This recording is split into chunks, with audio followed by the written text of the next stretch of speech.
ಶ್ರೀ ಗುರು ಬಸವಲಿಂಗಾಯ ನಮಃ. ಈ ಬಸವ ಕೇಂದ್ರ ಧಾರವಾಡ ಹಾಗೂ ಬಸವ ಸಮಿತಿ ಬೆಂಗಳೂರು ಇವರು ನಡೆಸಿಕೊಡುವ ಈ ಶೂನ್ಯ ಸಂಪಾದನೆ ಅನುಭವ ಮಾಲಿಕೆಯ 88ನೇ ಅನುಭವ ಸಂಚಿಕೆಗೆ ತಮ್ಮೆಲ್ಲರಿಗೂ ಆತ್ಮೀಯ ಸ್ವಾಗತ. ಹಾಗೂ ಈ ಕಾರ್ಯಕ್ರಮವನ್ನು ಆನ್ಲೈನ್ ಮೂಲಕ ವೀಕ್ಷಿಸುತ್ತಿರುವ ಎಲ್ಲರಿಗೂ ಆತ್ಮೀಯ ಸ್ವಾಗತ.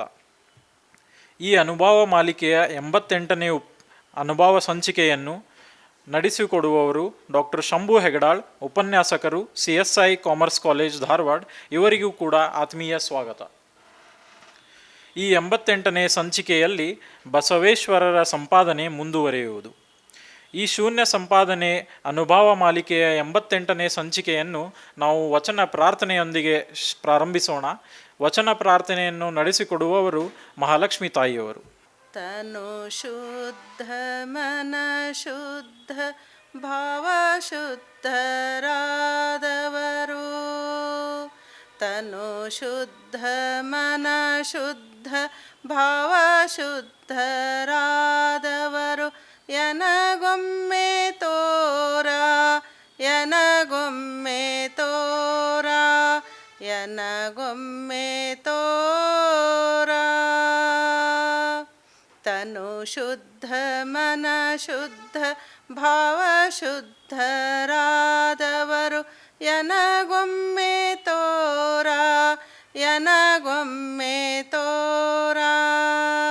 ನಡೆಯಲ್ಲ ನಡೆಯಲ್ಲ ಸದಾಚಾರ, ನುಡಿಯಲ್ಲ ಶಿವಾಗಮ. ನಡೆಯಲ್ಲ ಸದಾಚಾರ, ನುಡಿಯಲ್ಲ ಶಿವಾಗಮ.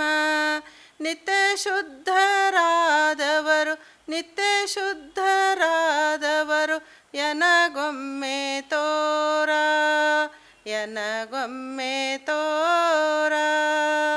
ತನು ಶುದ್ಧ ಮನ ಶುದ್ಧ ಭಾವ ಶುದ್ಧರಾದವರು, ಎನಗೊಮ್ಮೆ ತೋರ ಎನಗೊಮ್ಮೆ ತೋರ ಎನಗೊಮ್ಮೆ ತೋರ ಎನಗೊಮ್ಮೆ ತೋರ.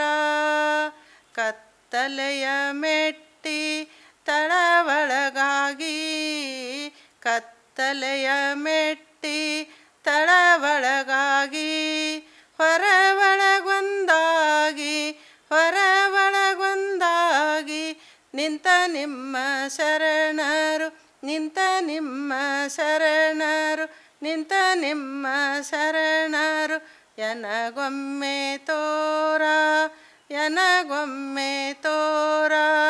ಚನ್ನ ಮಲ್ಲಿಕಾರ್ಜುನ ಚನ್ನ ಮಲ್ಲಿಕಾರ್ಜುನ ಚನ್ನ ಮಲ್ಲಿಕಾರ್ಜುನ.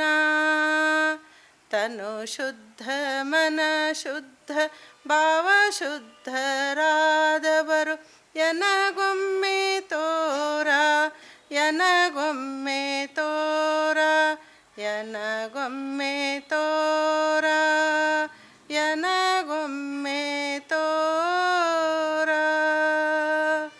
ಎಲ್ಲರಿಗೂ ಶರಣು ಶರಣಾರ್ಥಿ. ವಚನ ಪ್ರಾರ್ಥನೆಯನ್ನು ನಡೆಸಿಕೊಟ್ಟ ಮಹಾಲಕ್ಷ್ಮಿ ತಾಯಿಯವರಿಗೆ ಶರಣು ಶರಣಾರ್ಥಿಗಳು. ಹಾಗೂ ಇವತ್ತು ಇಲ್ಲಿ ನೆರೆದಿರುವ ಹಾಗೂ ಆನ್ಲೈನ್ ಮೂಲಕ ವೀಕ್ಷಿಸುತ್ತಿರುವ ಎಲ್ಲರಿಗೂ ವೈರಾಗ್ಯ ನಿಧಿ ಅಕ್ಕ ಮಹಾದೇವಿ ತಾಯಿಯವರ ಜಯಂತಿಯ ಶುಭಾಶಯಗಳು. ಈ ಶೂನ್ಯ ಸಂಪಾದನೆ ಅನುಭವ ಮಾಲಿಕೆಯ 88ನೇ ಅನುಭವ ಸಂಚಿಕೆಯನ್ನು ನಡೆಸಿಕೊಡಲು ಡಾಕ್ಟರ್ ಶಂಭು ಹೆಗಡಾಳ್ ಅವರಿಗೆ ವಿನಂತಿಸಿಕೊಳ್ಳುತ್ತೇನೆ. ಕಾಯದೊಳು ಗುರುಲಿಂಗ ಜಂಗಮದಾಯತವನರಿಯಲ್ಕೆ, ಸುಲಭೋಪಾಯದಿಂದಿದರಿಟ್ಟು ಬಾಹ್ಯಸ್ಥಲಕ್ಕೆ ಕುರುಹಾಗಿ, ದಾಯದೋರಿ ಸಮಸ್ತ ಭಕ್ತ ನಿಕಾಯವನು ಪಾವನವ ಮಾಡಿದ ರಾಯಪೂರ್ವಾಚಾರ್ಯ ಸಂಗನ ಬಸವ ಶರಣಾರ್ಥಿ. ಪ್ರಾತಸ್ಮರಣೀಯರಾದಂಥ ಬಸವಾದೀಶ್ವರ ಶರಣರನ್ನು ಭಕ್ತಿಯಿಂದ ನೆನೆದುಕೊಂಡು ಪ್ರಪಂಚದ ಎಲ್ಲ ದಾರ್ಶನಿಕರಲ್ಲಿ ವಂದಿಸಿ,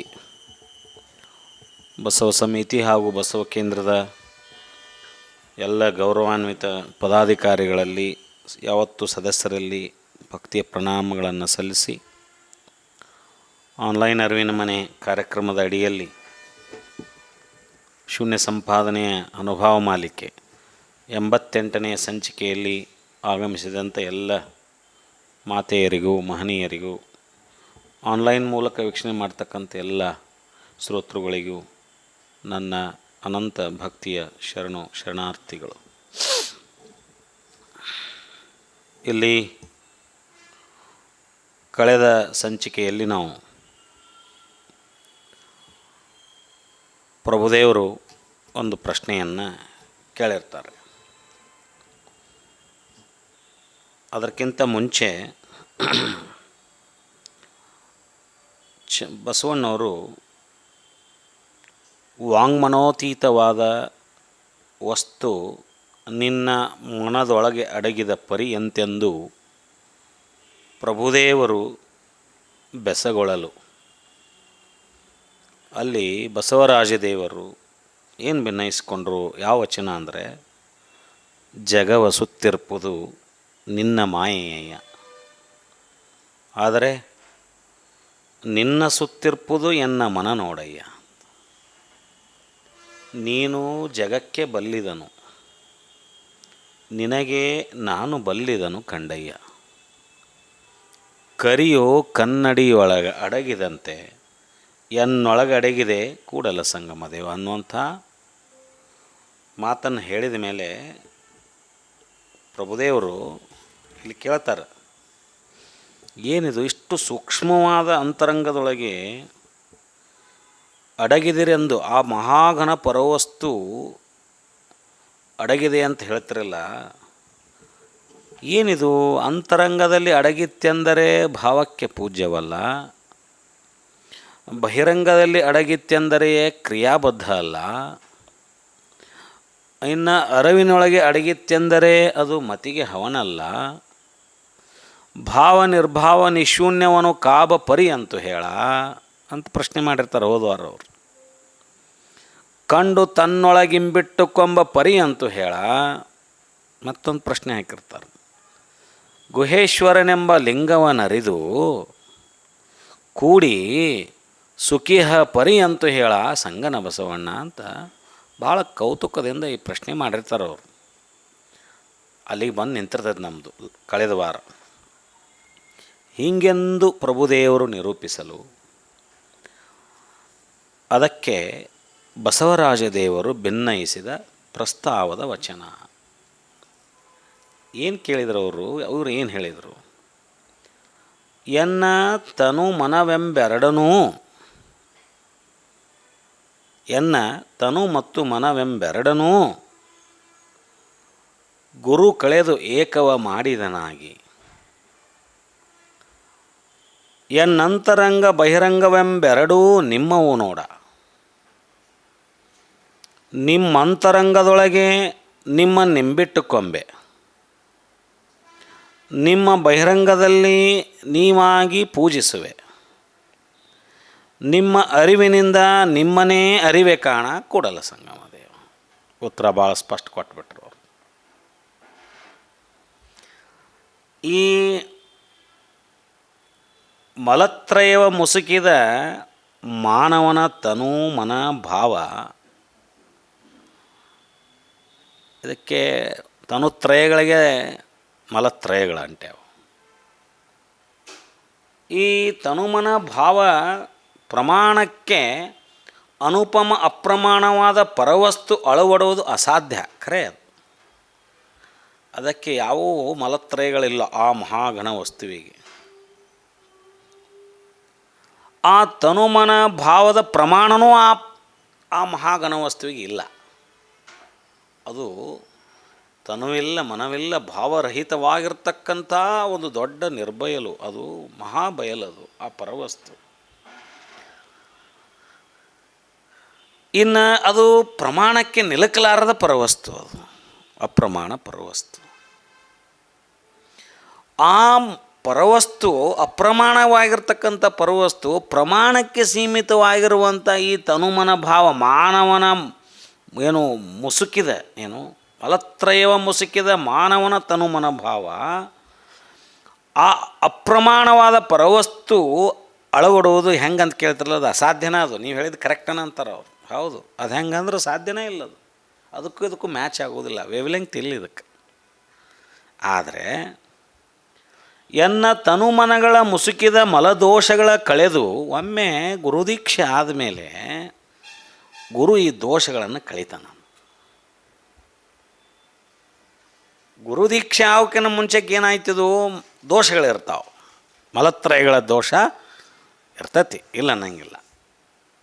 ತನುವಿಗೆ ಆಣವ ಮಲ, ಮನಕ್ಕೆ ಮಾಯಾಮಲ, ಹೌದಾ, ಇನ್ನೊಂದು ಸೂಕ್ಷ್ಮ ಶರೀರಕ್ಕೆ ಕಾರ್ಮಿಕ ಮಲ ಅಂಟ್ಕೊಂಡಿರ್ತೈತೆ ಅಂತ ಹೇಳ್ತಾರೆ, ಎಲ್ಲರೂ ಹೇಳ್ತಾರೆ.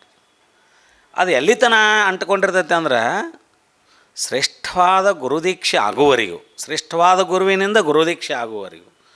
ಗುರು ಒಮ್ಮೆ ಹಸ್ತಮಸ್ತಕ ಸಂಯೋಗ ಮಾಡಿ ದೀಕ್ಷಾ ಮಾಡಿದ್ನಂದ್ರೆ ನಮಗೆ ಆ ಮುಸುಕು ಬಯಲಾಗಿ ಸರಿದು, ಆ ಪರದೆ ಸರಿದು ಆ ಮಲತ್ರಯಗಳ ದೋಷಗಳಿಂದ ಏನು ನಿರ್ಲಿಪ್ತ ಆಗಿಬಿಟ್ರೆ ಅಂದ್ರೆ ಅಲ್ಲಿ ಏನಾಗತ್ತಂದ್ರೆ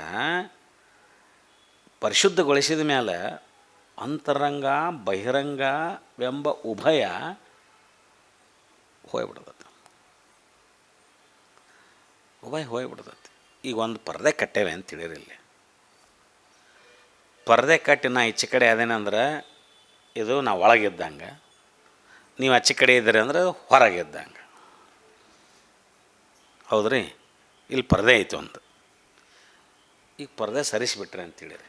ಒಳಗೆ ಯಾವುದು ಹೊರಗೆ ಯಾವ್ದು? ಈಗ ಯಾರು ಒಳಗದೇವಿ, ಯಾರು ಹೊರಗದೇವಿ?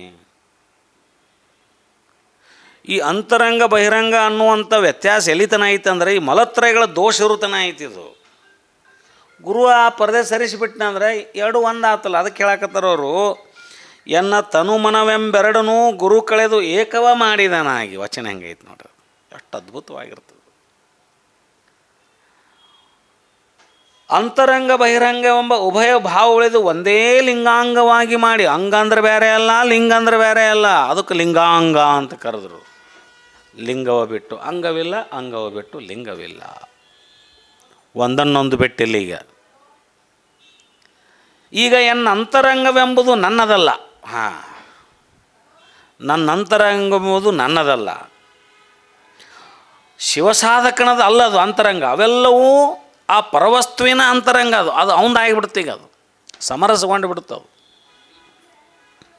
ಸಮುದ್ರದೊಳಗೆ ಒಂದು ಕೊಡ ನೀರು ಹಾಕಿಬಿಟ್ಟಿವಿ ಅಂದ್ರೆ ಅದು ಸಮುದ್ರ ನೀರು ಆತದ. ಒಂದು ಕೊಡ ನೀರು ಹೋತಲ್ಲೇ ಎಲ್ಲೈತೆ ಅಂತ ಹುಡುಕೋದೈತೇನು ರೀ?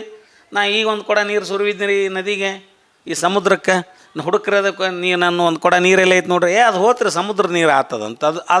ಅದನ್ನು ಬೈಫರ್ಕೇಟ್ ಮಾಡೋಕ್ಕೆ ಬರೋಂಗಿಲ್ಲ. ಮತ್ತು ನೀವು ತುಂಬ್ಕೊಂಡು ಬಂದಾಗ ಸಮುದ್ರ ನೀರು ಹಾಕತ್ತವು. ನಿಮ್ಮ ನೀರು ಎಲ್ಲಿ ಹೋತಂದ್ರೆ ಅದ್ರೊಳಗೆ ಐತದು ಭೇದ ಹೋತಲ್ಲೇ, ಭೇದ ಅಳದು ಹೋತು. ಹೀಗಾಗಿ ಒಮ್ಮೆ ಅಂಗ ಲಿಂಗಮಯ ಆಗಿಬಿಡ್ತಂದ್ರೆ ಹೊಳೆ ಅಂಗ ಎಲ್ಲ ಐತಂದು ಹುಡುಕ್ಯಾಡಕ್ಕೆ ಬರೋಂಗಿಲ್ಲ ಅಂತ ಅವನ. ಅದು ಲಿಂಗಾಂಗ ಅದು. ಹಾಗೆ ನಿಮ್ಮ ನಿಜ ನಿಲವಾದ ಲಿಂಗಾಂಗ ಲಿಂಗಾಂತರಂಗದೊಳಗೆ ನಿಮ್ಮನ್ನು ನಡಗಿಸಿಕೊಳ್ಳುವುದು ಅಸಾಧ್ಯವಲ್ಲ. ಒಮ್ಮೆ ಅದು ಅಂಗ ಲಿಂಗ ಆಗಿಬಿಡ್ತಂದ್ರೆ ಎನ್ನೊಳಗಿನ ಮನ ಅದು ಲಿಂಗದ ಮನ ಆಯಿತು, ಎನ್ನೊಳಗಿನ ಭಾವ ಅದು ಲಿಂಗದ ಭಾವ ಆಯಿತು, ಎನ್ನ ಅಂಗ ಅದು ಲಿಂಗದ ಅಂಗ ಆಯಿತು. ಮತ್ತು ನನ್ನದು ಎಲ್ಲೈತಿ? ಇಲ್ಲೇ ನನ್ನ ಮನ ಇಲ್ಲ, ನನ್ನ ಭಾವ ಇಲ್ಲ, ನನ್ನ ಅಂಗಿಲ್ಲ. ಅವೆಲ್ಲ ನಿಮ್ಮ ಆದಾಗ ನಿಮ್ಮ ಅಂಗದೊಳಗೆ ನಿಮ್ಮನ್ನು ಇರಿಸ್ಕೊಳ್ಳೋದು ಏನು ದೊಡ್ಡ ಮಾತು ಅಂದ್ರೆ ಅವರು ನನ್ನದು ಎಲ್ಲಿತನ ನನ್ನದಾಗಿರ್ತೈತಿ, ಎಲ್ಲಿತನ ಅದು ನನ್ನ ಮನ ಆಗಿರ್ತೈತಿ, ಅಲ್ಲಿವರೆಗೂ ಆ ಮಹಾಗಣ ಪರವಸ್ತುನ ನನ್ನೊಳಗೆ ಅಳವಡಿಸೋಕೆ ಆಗೋದಿಲ್ಲ. ನೀವು ಹೇಳಿದ್ದು ಕರೆಕ್ಟ್. ನನ್ನದು ಅನ್ನೋದು ಅಲ್ಲಾಗಿ ನಿಮ್ಮದಾದ ಮೇಲೆ ನಿಮ್ಮ ಮನ್ಯಾಗ ನೀವು ಇರೋಕೆ ಏನೈತಿ? ಅದು ನನ್ನ ಮನೆ ಇರುತ್ತಾನ, ಹೊರಗಿನಾರು ಬರೋಂಗಿಲ್ಲ. ಅದು ನಿಮ್ಮ ಮನೆ ಆಗಿಬಿಡ್ತಂದ್ರೆ ನೀವು ಆ ಮನೆಯಾಗ ಇರ್ತೀರಿ. ಹಾಗಾಗಿ ನಿರ್ಮಲವಾದ ಬಹಿರಂಗದಲ್ಲಿ ನಿಮ್ಮನ್ನು ಅಳವಡಿಸಿಕೊಂಡು ನಿಮ್ಮನ್ನು ನೀವಾಗಿಯೇ ನಾನೆಂಬುದು ಅಳಿದು ಅರ್ಚಿಸುವೆ. ನನ್ನೊಳಗದಿರಿ ಅಂದರೂ ಅದು ನನ್ನೊಳಗಿಲ್ಲ, ಅದು ನಿಮ್ಮೊಳಗೆ ಅದಿರಿ ನೀವು. ಹೀಗಾಗಿ ತನುಮನದಲ್ಲಿ ಅಳವಟ್ಟ ನೀವು ಎನ್ನ ಅರಿವಿನಲ್ಲಿಯೂ ಅಳವಟ್ಟಿರುವಿರಿ. ಎನ್ನಂತರಂಗ ಬಹಿರಂಗವೆಂಬೆರಡೂ ನಿಮ್ಮವು ನೋಡ. ನಿಮ್ಮಂತರಂಗದೊಳಗೆ ನಿಮ್ಮನ್ನು ನಿಂಬಿಟ್ಟುಕೊಂಬೆ, ನಿಮ್ಮ ಬಹಿರಂಗದಲ್ಲೇ ನೀವಾಗಿ ಪೂಜಿಸುವೆನು. ನಿಮ್ಮ ಅರಿವಿನಿಂದ ನಿಮ್ಮನ್ನು ಪೂಜಾ ಮಾಡ್ಬೇಕು ಅನ್ನೋ ಅರಿವು ನನಗೆ ಬಂದೈತಲ್ಲ, ಅದು ಎಲ್ಲಿಂದ ಬಂತದು? ನಿಮ್ಮ ಅರಿವಿನಿಂದ ನಾ ಪೂಜಾ ಮಾಡ್ಬೇಕನ್ನೋ, ನಿಮ್ಮನ್ನು ಆರಾಧಿಸ್ಬೇಕನ್ನೋ ಅರಿವು ನನಗೆ ಬಂತು. ನಿಮ್ಮನ್ನು ಪೂಜಿಸಬೇಕು, ನಿಮ್ಮನ್ನು ಅರ್ಚಿಸಬೇಕನ್ನೋ ಜ್ಞಾನ ನಮಗೆ ಬಂದಿದ್ದೆಲ್ಲಿ ಅಂದ್ರೆ ಅದು ನಿಮ್ಮ ಅರಿವಿನಿಂದನೇ ಬಂದಿದ್ದು, ನನ್ನದಲ್ಲದು. ನನ್ನ ಶಾಣತನದಿಂದ ಬಂದಿಲ್ಲ ಅದು. ನಿಮ್ಮನ್ನು ನಾನು ಅರ್ಚಿಸಾಕತ್ತೇನೆ ಅಂದ್ರೆ ಅರ್ಥ ಅದು ನನ್ನ ಅರಿವಿನಿಂದ ಅಲ್ಲ, ನಿಮ್ಮ ಅರಿವಿನಿಂದ ನನಗೆ ಅರಿವಾಗಿ ನಿಮ್ಮನ್ನು ಅರ್ಚಿಸ್ಬೇಕಂತ ತಿಳಿದು ನಿಮ್ಮ ಅರಿವಿನಿಂದ ನಾನು ಅರ್ಚಿಸಾಕತ್ತೇನೆ. ನಂದೇನಿಲ್ಲ ಅದ್ರಾಗ ದೊಡ್ಡತನ. ಹೌದಲ್ರಿ? ಖರೆ ಅದು. ನಮ್ಗೆ ಯಾವುದೋ ಒಂದು ವಿಷಯದ ಬಗ್ಗೆ ಸರಿಯಾದ ಜ್ಞಾನ ಆಗದೇ ಇರೋ ತನಕ ನಾವು ತಿಳ್ಕೊಂಡಿದ್ದ ಸತ್ಯ ಅಂತ ತಿಳ್ಕೊಂಡಿರ್ತೇವೆ. ಯಾವುದೋ ಜಟಿಲ ಸಮಸ್ಯೆ ಒಳಗಿರ್ತೇವೆ, ಅದ್ರ ಪರಿಹಾರ ಹುಡುಕಿ ಸಾಕಾಗಿರ್ತೈತಿ. ನಮಗದು ಎಷ್ಟು ಹುಡುಕಾಡಿದ್ರೆ ಯಾರೋ ಒಬ್ರು ಬಂದು ಅದು ಹಂಗಲ್ರಿ ಹಿಂಗೆ ಅಂದ್ಗಳ, ಹೌದಲ್ರಿ ನಾ ಇಷ್ಟು ತನದ್ರು ನಾನು ಹೊಳಿಲೇ ಇಲ್ಲ ಅಂತೇವೆ ನಾವು. ಯಾಕೆ ಹೊಳಿಲಿಲ್ಲ ಅದು? ಅವ್ರು ಬಂದು ಹೇಳಿದ ಮೇಲೆ ಹೊಳಿದು ಇಷ್ಟು ಸರಳ ಇತ್ತು ನೋಡ್ರಿ, ನನಗೆ ತಿಳಿಲೇ ಇಲ್ಲ ಅಂತೇವೆ ನಾವು. ಅದು ನಿಮ್ಮೊಳಗೆ ಅಡಗಿತ್ತು ಖರೆ. ಅವ್ರು ಹೇಳಿದ ಮೇಲೆ ಗಪ್ಪನ ತಿಳಿದತ್ತೆ ಅಂದ್ರೆ ಅದು ನಿಮ್ಮೊಳಗೆ ಇತ್ತದು. ಅವ್ರು ತಿಳಿಸಿಲ್ಲ ಅದನ್ನು, ನಿಮ್ಮೊಳಗೆ ಇತ್ತದು ಮೊದಲ. ಅವರು ಕಾರಣೀಭೂತರಾದ್ರು. ಅವರು ಆ ಜ್ಯೋತಿಯನ್ನು ಹೊತ್ತಿಸಿದ್ರು. ಅದನ್ನು ಒಳಗಿಲ್ಲ ನಿಮ್ಮ ಹತ್ರ ಅದು ಬೆಳಕು, ಒಳಗೆ ಬೆಳಕು ಐತಿ. ಆ ಬೆಳಕಿನ ಮೇಲೆ ಏನು ಮಬ್ಬುಗತ್ತಲೆ ಆವರಿಸಿತ್ತಲ್ಲ ಅದನ್ನಷ್ಟ ತೆಗೆದ್ರು ಅವರು. ಆವಾಗ ನಿಮಗೇನಾಯ್ತು? ಆ ಬೆಳಕು ಕಾಣಕ್ಕೆ ಚಾಲು ಆತಲ್ಲ. ಹಂಗಿದು ನಿಮ್ಮ ಅರಿವಿನಿಂದ ನಾನು ಅರ್ಚಿಸಾಕತ್ತೇನೆ ಅಂದ್ರೆ ಅವರು ನಿಮ್ಮನ್ನ ಅರ್ಚಿಸಾಕತ್ತೇನೆ ಅಂದ್ರೆ ನಿಮ್ಮ ಅರಿವಿನಿಂದ ಅರ್ಚಿಸಾಕತ್ತೇನೆ ನಾನು. ನಿಮ್ಮ ಅರಿವಿನಿಂದ ನಿಮ್ಮನೇ ಅರಿವೆ ಕಾಣ ಕೂಡಲ ಸಂಗಮ ದೇವ. ಹೆಂಗೆ ನೀವು ಅಳವಡಿಸ್ಕೋತೀರಿ ಅಂತ ಪ್ರಶ್ನೆ ಮಾಡಿದ್ರೆ ಹೆಂಗೆ ಅಂದ್ರೆ ಭಾಳ ಸರಳ ಐತಿ. ನಿಮ್ಮ ಅರಿವಿನಿಂದನೇ ಅದನ್ನು ಅರಿತೇನೆ ನಾನು, ಬೇರೆ ಅದರಿಂದ ಇಲ್ಲ ಅಂತ ಹೇಳಿಬಿಟ್ರು ಅವರು. ಅಷ್ಟು ಹೇಳಿ ಇಂತೂ ಬಸವರಾಜ ದೇವರು ಭಿನ್ನಯಿಸಲು ಇದಕ್ಕೆ ಪ್ರಭುದೇವರು ನಿರೂಪಿಸಿದ ಪ್ರಸ್ತಾವದ ವಚನ ಏನು ಹೇಳಿದರು ಅವರು? ಅವ್ರೇನು ಹೇಳಿದರು ನೋಡ್ರಿ. ಸಂಘದಿಂದಾಯಿತ್ತು ತನು, ಸಂಘದಿಂದಾಯಿತ್ತು ತನು, ಆ ತನುವಿನಿಂದಾಯಿತ್ತು ಮರವೇ. ಮರು ಬರೋದು ಯಾವಾಗ ಅಂದ್ರೆ ತನುವಿನ ರೂಪ ಬಂದಾಗ ಮರು ಬರ್ತತಿ. ಆ ಮರವಿಂದಾಯಿತ್ತು ನೋಡ ನೀನಾನೆಂಬುದು ಭೇದ ಹುಟ್ಟಿದ್ದು ಮರವಿನಿಂದ ಅಂತ. ನಾ ಬೇರೆ ನೀ ಬೇರೆ ಅನ್ನೋ ಭೇದ ಹುಟ್ಟಿದ್ದು ಅದು ಬೇರೆ, ಅದರ ಫಲ ಅಲ್ಲ, ಅದು ಮರವಿನ ಫಲ, ಅದು ಅರಿವಿನ ಫಲ ಅಲ್ಲ. ಅದು ಅರಿವು, ಮರುವಿನ ಜಾಗದಾಗ ಅರಿವು ಬಂತಂದ್ರೆ ಭೇದಿಲ್ಲ. No difference. An awaken soul, ಅರಿವು ಜಾಗೃತವಾಗಿರ್ತಕ್ಕಂಥ ಆತ್ಮಚೈತನ್ಯ, ಎನ್ಲೈಟನ್ ಸೋಲ್ ಅಂತ ಕರಿತೀವಿ.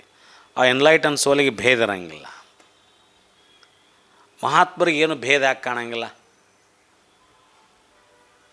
ಮಹಾತ್ಮರಿಗೆ ಭೇದ ಯಾಕೆ, ಯಾವುದು ಡಿಫ್ರೆನ್ಸ್ ಯಾಕೆ ಕಾಣಂಗಿಲ್ಲ?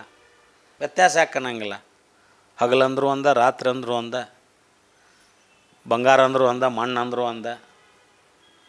ಹೌದಾ? ಅಧಿಕಾರಸ್ಥರು ಬಂದರು ಒಂದ, ಅಧಿಕಾರ ಇಲ್ದವ್ರು ಬಂದರು ಒಂದ. ಅವ್ರಿಗೆ ಭೇದನ ಕಾಣಂಗಿಲ್ಲ. ಯಾಕಂದ್ರೆ ಅವರು ಎನ್ಲೈಟನ್ಡ್, ಅವರು ಅರಿವುಳ್ಳವರು. ನಮಗೆ ಭೇದ ಕಾಣಕತ್ತೈತೆ ಅಂದ್ರೆ ನಾವು ಅರಿವುಳ್ಳವರಲ್ಲ, ನಾವು ಮರೆವುಳ್ಳವರು. ನಾವು ಮರುವಿನ ಮಬ್ಬಗತ್ತಲೆಯಲ್ಲಿ ಬದುಕು ಮಾಡ್ತಕ್ಕಂಥವ್ರು. ಹೀಗಾಗಿ ನಮಗೆ ವ್ಯತ್ಯಾಸ ಕಾಣಕತ್ತೈತಿ. ಜಗತ್ತಿನೊಳಗೆ ಒಟ್ಟು ವ್ಯತ್ಯಾಸ ಕಾಣಕತ್ತೈತಿ. ಅವರು ಬೇರೆ, ನಾವು ಬೇರೆ, ಅವ್ರು ಬೇರೆ, ನಾವು ಬೇರೆ.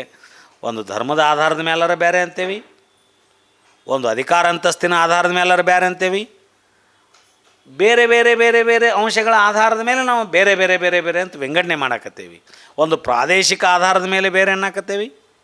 ಹೌದಾ? ಧರ್ಮ, ಜಾತಿ, ಲಿಂಗ, ಅಧಿಕಾರ, ಅಂತಸ್ತು, ಧನ, ಕನಕ ಇವೆಲ್ಲದರ ಆಧಾರದ ಮೇಲೆ ನಾನು ಬೇರೆ, ನೀ ಬೇರೆ, ವಯಸ್ಸು, ಜಾತಿ ಇಲ್ಲಿ ಬೇರೆ ಬೇರೆ ಕಾಣಕತ್ತೇವಿ. ಎನ್ಲೈಟನ್ ಸೋಲಿಗೆ ಬೇರೆ ಕಾಣಂಗಿಲ್ಲ, ಯಾವುದೂ ಬೇರೆ ಕಾಣಂಗಿಲ್ಲ. ಅದಕ್ಕೆ ಅವ್ರು ಮಹಾತ್ಮರು ಭಾಳ ನಿರ್ಲಿಪ್ತಿರ್ತಿದ್ರು. ತೋರಿ ಅರವಿಂದ ಮಹರ್ಷಿಗಳು, ತೋರಿ ರಮಣ ಮಹರ್ಷಿಗಳು, ಈ ಬೇಕಾದ ತಪಸ್ವಿಗಳನ್ನು, ಎನ್ಲೈಟನ್ಡ್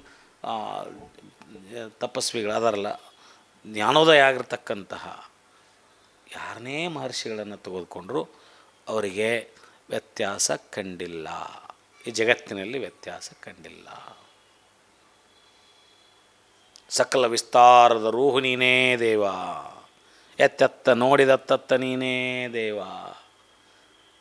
ಸಕಲ ವಿಸ್ತಾರದ ರೂಹು ನೀನೇ ದೇವ, ವಿಶ್ವತೋಪಾಧ ನೀನೇ ದೇವ. ವಿಶ್ವತೋ ಚಕ್ಷುಣಿನೇ ದೇವ. ಈ ಭಾವ ಯಾವಾಗ ಬರ್ತೈತಿ ಹೇಳಕ್ಕೆ? ಅರಿವು ಜಾಗೃತ ಆದಾಗ ಬರ್ತೈತಿ. ಇಲ್ಲ ಅಂದ್ರೆ ಕಲ್ಲು ಕಲ್ಲು ಯಾಕೆ ಕಾಣ್ತೈತಿ, ಮಣ್ಣು ಮಣ್ಣು ಯಾಕೆ ಕಾಣ್ತೈತಿ, ಮನುಷ್ಯರು ಯಾಕೆ ಕಾಣ್ತಾರೆ, ಪ್ರಾಣಿ ಯಾಕೆ ಕಾಣ್ತೈತಿ. ಅವು ಬೇರೆ ಬೇರೆನೇ ಕಾಣ್ತಾವೆ ನಮಗೆ. ಆದ್ರೆ ಅರಿವುಳ್ಳಂಥ ಮಹಾತ್ಮರಿಗೆ ಅವ್ಯಾವು ಬೇರೆ ಕಾಣಂಗಿಲ್ಲ. ಅವೆಲ್ಲ ಮಹಾಪರವಸ್ತುವಿನ ಒಂದು ಅಂಶ ಆಗಿ ಆ ಮಹಾಪರವಸ್ತುವೇ ಅದರೆಲ್ಲದರಲ್ಲಿ ಅವರು ಕಾಣ್ತಿರ್ತಾರೆ. ಅದಕ್ಕೆ ಹೇಳಿದ್ರು ಅವರು, ಸಂಘದಿಂದಾಯಿತ್ತು ತನು, ಆ ತನುವಿನಿಂದಾಯಿತ್ತು ಮರವೇ, ಆ ಮರವಿಂದಾಯಿತ್ತು ನೋಡ ನೀ ನಾನೆಂಬುದು. ನೀನೆಂಬ ಬಹಿರಂಗವಂತಿರಲಿ ಈ ಉಭಯ ಭಾವವಲ್ಲದೆ ನಿನ್ನಿಂದ ನೀನರಿದೆನೇನೆಂಬುದು ವಿಪರೀತ ಭಾವ. ಈ ಅರಿವು ಮರವೇ ಆಟದ ಭ್ರಾಂತು ಬಿಡದು. ಗುಹೇಶ್ವರ ಲಿಂಗವು ನಿನ್ನಲ್ಲಿ ನಿಂದ ಪರಿಯಂತು ಹೇಳ ಸಂಗಣ ಬಸವಣ್ಣ. ಇಲ್ಲಿ ಸಂಘದಿಂದ ಆಯಿತು ತನು, ಇದಂತೂ ಎಲ್ಲರಿಗೂ ಗೊತ್ತು. ಹೌದಾ? All of us are biological. ಹೌದಾ? ಇದನ್ನು ಬಿಟ್ಟಂತೂ ಯಾರೂ ಸಾಧ್ಯ ಇಲ್ಲ. ಮಾತಾಪಿತರ ರೇತೋ ರಕ್ತ ಸಂಬಂಧದಿಂದ ಪಂಚಭೌತಿಕ ತನು ಸಂಘದಿಂದ ಆಯಿತು ಈ ತನು. ಆ ತನುವಿನಿಂದಾಯಿತ್ತು ಮರವೇ, ಶಿವಾಂಶಿಕವಾಗಿರ್ತಕ್ಕಂಥ ಮಹಾಗಣ ಪರವಸ್ತುವಿನ ಅಂಶ ಶುದ್ಧಾಂಗನಿಗೆ ಆ ತನುಭಾವ ಆವರಿಸಿದೊಡನೆ ನೋಡ್ರಿ, ತನುಭಾವ ಆವರಿಸ್ತು ಅಂದರೆ ಆ ಕ್ಷಣಕ್ಕನೇ ತನ್ನ ನಿಜ ಸ್ವರೂಪ ಮರವೆಯಾಗಿದೆ. ಸ್ವಸ್ವರೂಪ ಜ್ಞಾನ ಮರ್ತು ಹೋಗಿಬಿಡ್ತು. ಸ್ವಸ್ವರೂಪ ಜ್ಞಾನ ಮರ್ತ ನಾವು ಈ ಜನ್ಮ ತಾಳೇವಿ. ಸ್ವರೂಪ ಜ್ಞಾನ ಬೇಕು. ಸ್ವರೂಪ ಜ್ಞಾನದ ಮರಿವು ಯಾಕಾತು ಅನ್ನೋದು ಹೇಳಕತ್ತಾರ ಅವರು. ತನು ಆಯ್ತಲ್ಲ, ಇಲ್ಲಿ ನೋಡ್ರಿ, ಆ ತನುವಿನಿಂದಾಯಿತ್ತು ಮರವೇ. ಇದು ನಿಮ್ಮ ತಪ್ಪಲ್ರಿ. ಇದು ಈ ತನುವನ್ನು ಆಕಾರ ಬಂತಂದ್ರೆ ಇದಕ್ಕೆ ನಿರಾಕಾರ ವೃತನ ಇದು ಬರೋಬರಿ. ಆ ಶಿವಾಂಶಿಕ ಅಂಶ ನಿರಾಕಾರ ರೂಪದಲ್ಲಿ ಚಿದ್ಬೈಲದಲ್ಲಿ ಇರ್ತದದು, ಎಲ್ಲ ಅನ್ನಂಗಿಲ್ಲ. ಅದಕ್ಕೆ ರೂಪ ಕೊಟ್ವಿ ಅಂದ್ರೆ ಮುಗಿತಲ್ಲಿ ಮರವೇ ಬಂತು ಅಂತ. ಪ್ರತಿಯೊಬ್ಬರಿಗೂ ಮರವೇ ಬರೋದೇ ಅದು. ತನುವಿನಿಂದಾಯಿತು ಈ ಮರವೇ. ಮುಂದೆ ಹೇಳ್ತಾರೆ ಅವರು, ಆ ಮರವೆಯಿಂದಾಯಿತು ನೋಡ ನೀ ನಾನೆಂಬುದು. ಆ ತನುವೇ ತಾನೆಂಬ ಮರವೆಯಿಂದಲೇ ಈ ತನು ಐತಲ್ಲ, ಈ ಶರೀರವೇ ನಾನು ಅಂತಕ್ಕಂಥ ಮರವೇನೈತಲ್ಲ, ಈ ಶರೀರದಲ್ಲಿ ಆಶ್ರಯ ಪಡಿಕೊಂಡಂಥ ಚೈತನ್ಯ ನಾನು ಅನ್ನೋದು ಮರ್ತು ಬಿಟ್ಟೆನು. ನಾನು ಅನ್ನೋದು ಈ ಶರೀರ ಅಲ್ಲ. ನಾನು ಅನ್ನೋ ಅರಿವು ಪ್ರಜ್ಞೆ ಈ ಶರೀರಕ್ಕೆ ಈ ಶರೀರದ ಕ್ರಿಯೆಗಳಿಗೆ ಈ ಈ ಈ ಮೂಲ ಚೈತನ್ಯ ಸ್ವರೂಪ ಏನೈತಲ್ಲ ಅದು ನಾನು ಅನ್ನೋದನ್ನು ಮರೆತು ತನುಭಾವವೇ ತಾನೆಂಬುದು. ನಾನು ಅಂದರೆ ಈ ಕಣ್ಣಿಗೆ ಏನು ಕಾಣಕಟ್ಟಿದ್ದಾನೆ ಅದು ನಾನು ಅಂತ ತಿಳ್ಕೊಂಡೇನೆ. ನಾನು ಎಲ್ಲಿವರೆಗೆ ಇದರಲ್ಲಿರ್ತೇವೆ ನಾವು ಅಲ್ಲಿವರೆಗೆ ಅದು ಮರವೇ. ಎದ್ರ ಮರವೇ? ನಾನು ಅನ್ನೋ ಮೂಲ ಸ್ವರೂಪ ಜ್ಞಾನದ ಮರೆತು ಈ ಶರೀರವೇ ನಾನು ಅಂತ ತಿಳ್ಕೊಂಡೇನಲ್ಲ, ಆ ಸ್ವರೂಪ ಜ್ಞಾನವನ್ನು ಮರೆತು ಬಿಟ್ಟೇನೆ ನಾನು. ಆ ಮರವೇ ಇದೆಲ್ಲರಿಗೂ ಆಕತ್ತಂತೆದು.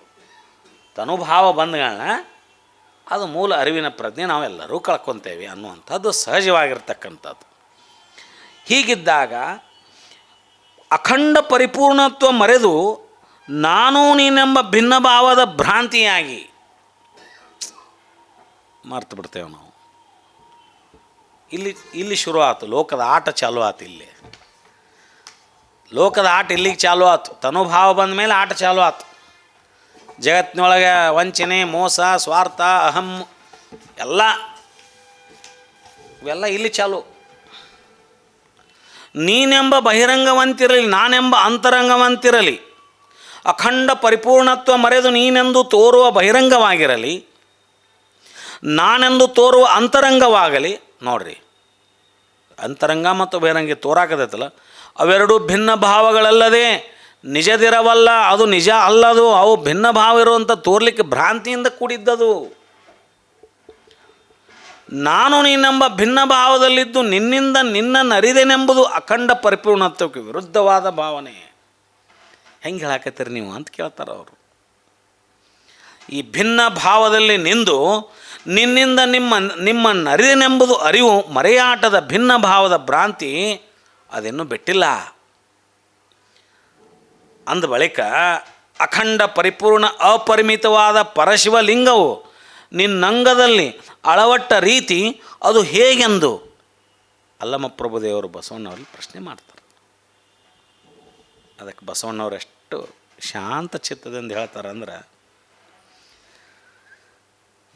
ತಾನೆಂಬುದಿಲ್ಲದೆ ಅರ್ಥಪೂರ್ಣವಾಗಿ ಏನು ಹೇಳ್ತಾರ, ಮರಳು ತಲೆ, ಹುರುಳು ತಲೆ, ನೀನೇ ದೇವ. ಮತ್ತು ಅವ್ರು ಏನಂತಾರ ಅಂದ್ರೆ, ಏನಿದ್ರು ನೀವ, ಹೆಂಗೂಸು ಗಂಡುಗೂಸು ನೀನೇ ದೇವ, ಎಮ್ಮಕ್ಕನ ಗಂಡನು ನೀನೇ ದೇವ. ನೋಡ್ರಿ, ಎಮ್ಮಕ್ಕನ ಗಂಡನು ನೀನೇ ದೇವ, ಕೂಡಲ ಸಂಗಮ ದೇವ, ಭ್ರಾಂತಳಿದು ಭಾವವು ನೆಲೆಗೊಂಡಿತ್ತಾಗಿ. ಈ ಮರಳು ತಲೆ ಅಂದ್ರೆ ಹುಚ್ಚು ತಲೆ ಅಂತ ಕರಿತೇವಲ್ಲ ನಾವು. ಮರಳು ತಲೆ, ಹುಚ್ಚು ತಲೆ ಅಂದರೆ ಭಿನ್ನ ಭಾವದಿಂದ ಕೂಡಿದಂಥ ತಲೆ, ತಲೆಯಾಗೆ ಹೋಗಿಸ್ಕೊಂಡು ಕುಂತೇವೆ ನಾವು ಅಂತ, ಅದು ಮರಳು ತಲೆ. ಭಿನ್ನ ಭಾವದ ಹುಚ್ಚು ಬುದ್ಧಿ. ಈ ಹುರುಳು ತಲೆ ಅಂದ್ರೆ ಅಭಿನ್ನ ಭಾವದ ಅರಿವಿನ ತಲೆ, ಅಭಿನ್ನ ಭಾವದ ಅರಿವಿನ ಬುದ್ಧಿ. ಎರಡೂ ಹೇಳಿದ್ರು ಅವರು. ಭಿನ್ನ ಭಾವನೂ ನೀನೇ, ಭಿನ್ನ ಭಾವದ ಬುದ್ಧಿನೂ ನೀನೇ, ಅಭಿನ್ನ ಭಾವದ ಬುದ್ಧಿನೂ ನೀನೇ, ನಂದೇನಿಲ್ಲ ಇದ್ರಾಗ. ಪ್ರಭುವೇ, ನನ್ನದೆಂಬುದು ಏನೂ ಇಲ್ಲ ಇಲ್ಲಿ. ಸಮಸ್ತ ಸೃಷ್ಟಿಯ ಚೇತನವಾದ ಪ್ರಕೃತಿಯ ಶಕ್ತಿಯೂ ನೀನೇ. ಪುರುಷ ಚೇತನವೆಲ್ಲವೂ ಪರಶಿವ ನಿತ್ಯ ಸತ್ಯ ನೆನೆಸುವ ನೀನೇ. ಹೇಳಿದ್ರು ಅವರು, ಹೆಂಗೂಸು ನೀನೇ, ಗಂಡುಗೂಸು ನೀನೇ, ಚೈತನ್ಯನೇ ನೀನು. ತೋರ್ಲಿಕ್ಕೆ ಎರಡಾಗಿ ಬಂದು ಇಷ್ಟಿದ್ದು ಮುಂದೆ ಹೇಳ್ತಾರವರು, ಎಮ್ಮಕ್ಕನ ಗಂಡನೂ ನೀನೇ ದೇವ. ಎಮ್ಮಕ್ಕ ಅನ್ನೋದು ಎದಕ್ಕೆ ಹೇಳ್ತಾರಂದ್ರೆ, ಇಲ್ಲಿ ಅವರು ಮೂಲ ಚಿತ್ತು, ನಮ್ಮದು ಮೂಲ ಚಿತ್ತು ಐತಲ್ಲ, ಆ ಮೂಲ ಚಿತ್ತು ಎಮ್ಮಕ್ಕನ ಗಂಡನೂ ನೀನೇ ದೇವ ಅಂದರೆ ನಿಷ್ಕಲ ಲಿಂಗದಲ್ಲಿ ಮೂಲ ಚಿತ್ತು ಹುಟ್ಟಿತು. ಹೌದಾ? ನಿಷ್ಕಲ ಲಿಂಗದಲ್ಲಿ ಮೊದಲ ಮೂಲ ಚಿತ್ತು ಹುಟ್ಟಿಬಿಡ್ತು.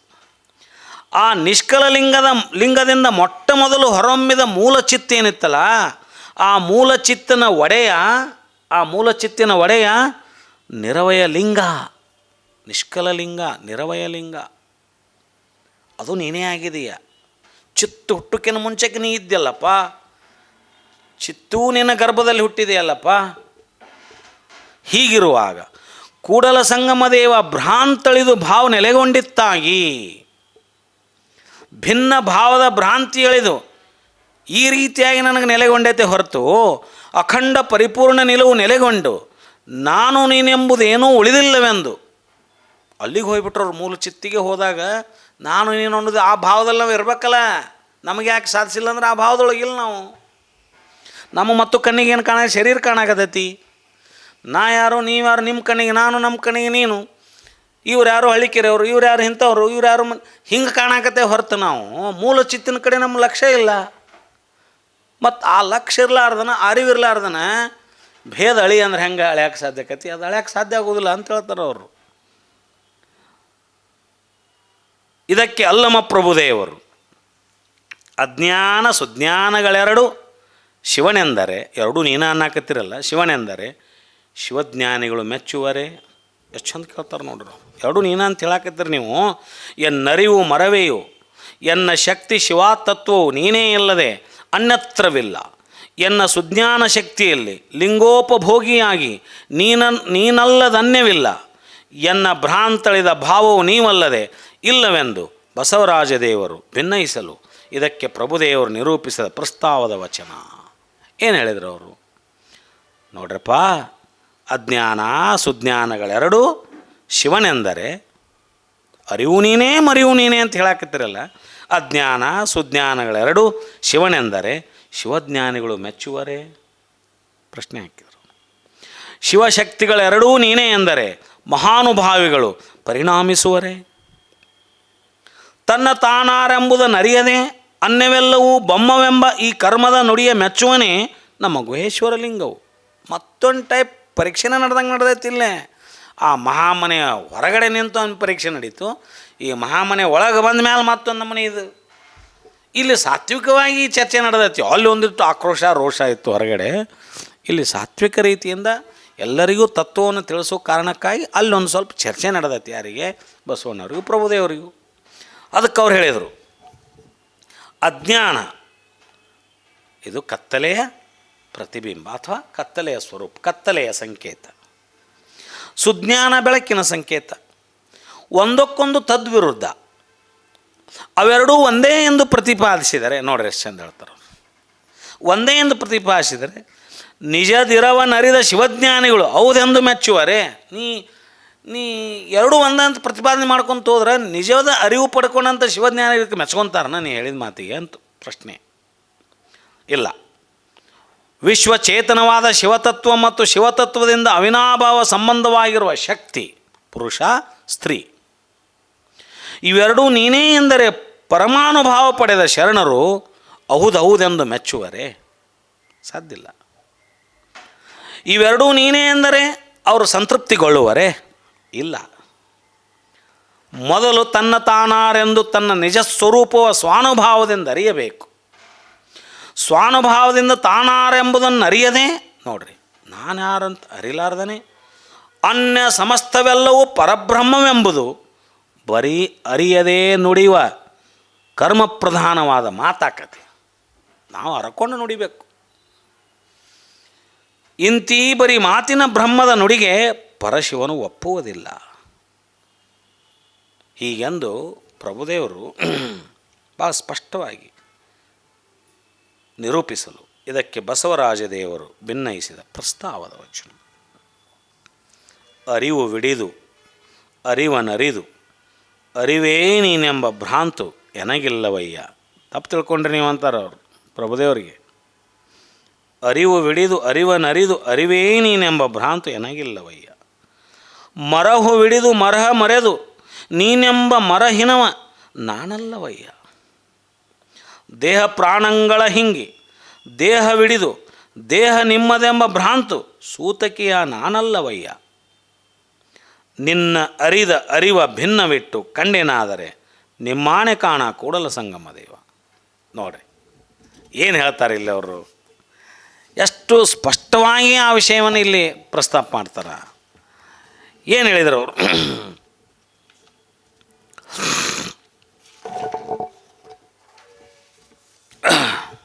ಇಲ್ಲಿ ಹೀಗೆಂದು ಪ್ರಭುದೇವರು ನಿರೂಪಿಸಲು ಇದಕ್ಕೆ ಬಸವರಾಜ ದೇವರು ಭಿನ್ನಯಿಸಿದ ಪ್ರಸ್ತಾವದ ವಚನ. ಏನು ಹೇಳ್ತಾರೆ ಅವರು? ಅರಿವು ಹಿಡಿದು ಅರಿವನರಿದು ಅರಿವೇ ನೀನೆಂಬ ಭ್ರಾಂತಿ ಏನಾಗಿಲ್ಲಪ್ಪ. ನಾ ಭ್ರಾಂತಿಯೊಳಗಿಲ್ಲ. ನೀವು ತಪ್ಪು ತಿಳ್ಕೊಂಡ್ರಿ. ನಾನು ಆ ಭ್ರಾಂತಿಯೊಳಗೆ ಇಲ್ಲ. ನಾನು ಅಷ್ಟು ಸ್ಪಷ್ಟದೇನೆ. ಅರಿವೇ ನೀನೆಂಬ ಭ್ರಾಂತು ಎನಗಿಲ್ಲವಯ್ಯ. ಮರ ಹಿಡಿದು ಮರ ಮರೆದು ಮರ ಹಿಡ್ಕೊಂಡು ಮತ್ತು ಮರವನ್ನು ಮರೆಯುವಂಥ ನೋಡ್ರಿ. ನಾನು ಮರ್ತ ಅದೇನಿ ಅನ್ನೋದು ಮರ್ತಿಲ್ಲ ನಾನು. ನೋಡ್ರಿ ಹೆಂಗೆ ಹೇಳ್ತಾರೋ. ಮರ್ತದೇನೆ ಅನ್ನೋದು ನಾನು ಮರ್ತಿಲ್ಲ. ಮರ ಹಿಡಿದು ಮರ ಮರೆದು ನೀನೆಂಬ ಮರಹಿನವ ನಾನಲ್ಲವಯ್ಯ. ದೇಹ ಪ್ರಾಣಂಗಳ ಹಿಂಗೆ ದೇಹವಿಡಿದು ದೇಹ ನಿಮ್ಮದೆಂಬ ಭ್ರಾಂತು ಸೂತಕ್ಕೆ ಏನಲ್ಲ. ನೋಡ್ರಿ, ದೇಹ ಪ್ರಾಣಂಗಳ ಹಿಂಗಿ ದೇಹವಿಡಿದು ದೇಹ ನಿಮ್ಮದೆಂಬ ನೋಡ್ರಿ, ದೇಹ ಹಿಡ್ಕೊಂಡು ದೇಹ ನಿಮ್ಮದಂತ ಹೇಳುವಂಥ ಭ್ರಾಂತು ಸೂತಕಿಯೂ ನಾನಲ್ಲ. ನನಗೆ ಅದೆಲ್ಲ ಗೊತ್ತೈತಿ. ತನುಭಾವ ಇಟ್ಕೊಂಡವರು ಮರಿತಾರ. ನಾನು ಈ ತನು ನಂದಲ್ಲ ಅನ್ನೋದು ನನಗೆ ಗೊತ್ತೈತಿ. ಆ ಗೊಡವಿಗೆ ನಾವು ಹೋಗೋದಿಲ್ಲ. ನಿನ್ನರಿದ ಅರಿವೇ ಭಿನ್ನವಿಟ್ಟು ಕಂಡೇನಾದರೆ ನಿಮ್ಮಾಣೆ ಕಾಣ ಕೂಡಲ ಸಂಗಮದೇವ.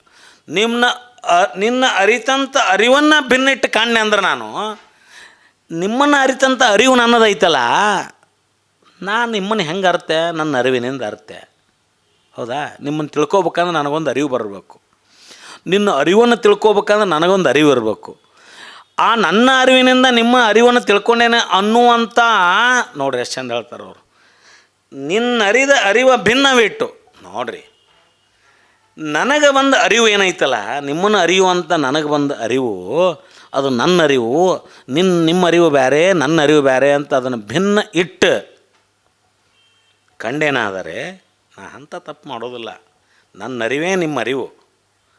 ಕಂಡೇನಾದರೆ ನಿಮ್ಮ ಆಣೆ ಕಾಣ ಕೂಡಲ ಸಂಗಮ ದೇವ. ಸಾಧ್ಯನೇ ಇಲ್ಲ. ಅದಕ್ಕೆ ಮೊದಲು ಹೇಳಿಬಿಟ್ಟೆ ನಾನು, ನಿಮ್ಮ ಅರಿವ ನನ್ನ ಅರಿವು, ನನ್ನ ಅರಿವು ಬೇರೆ ಇಲ್ಲಿ.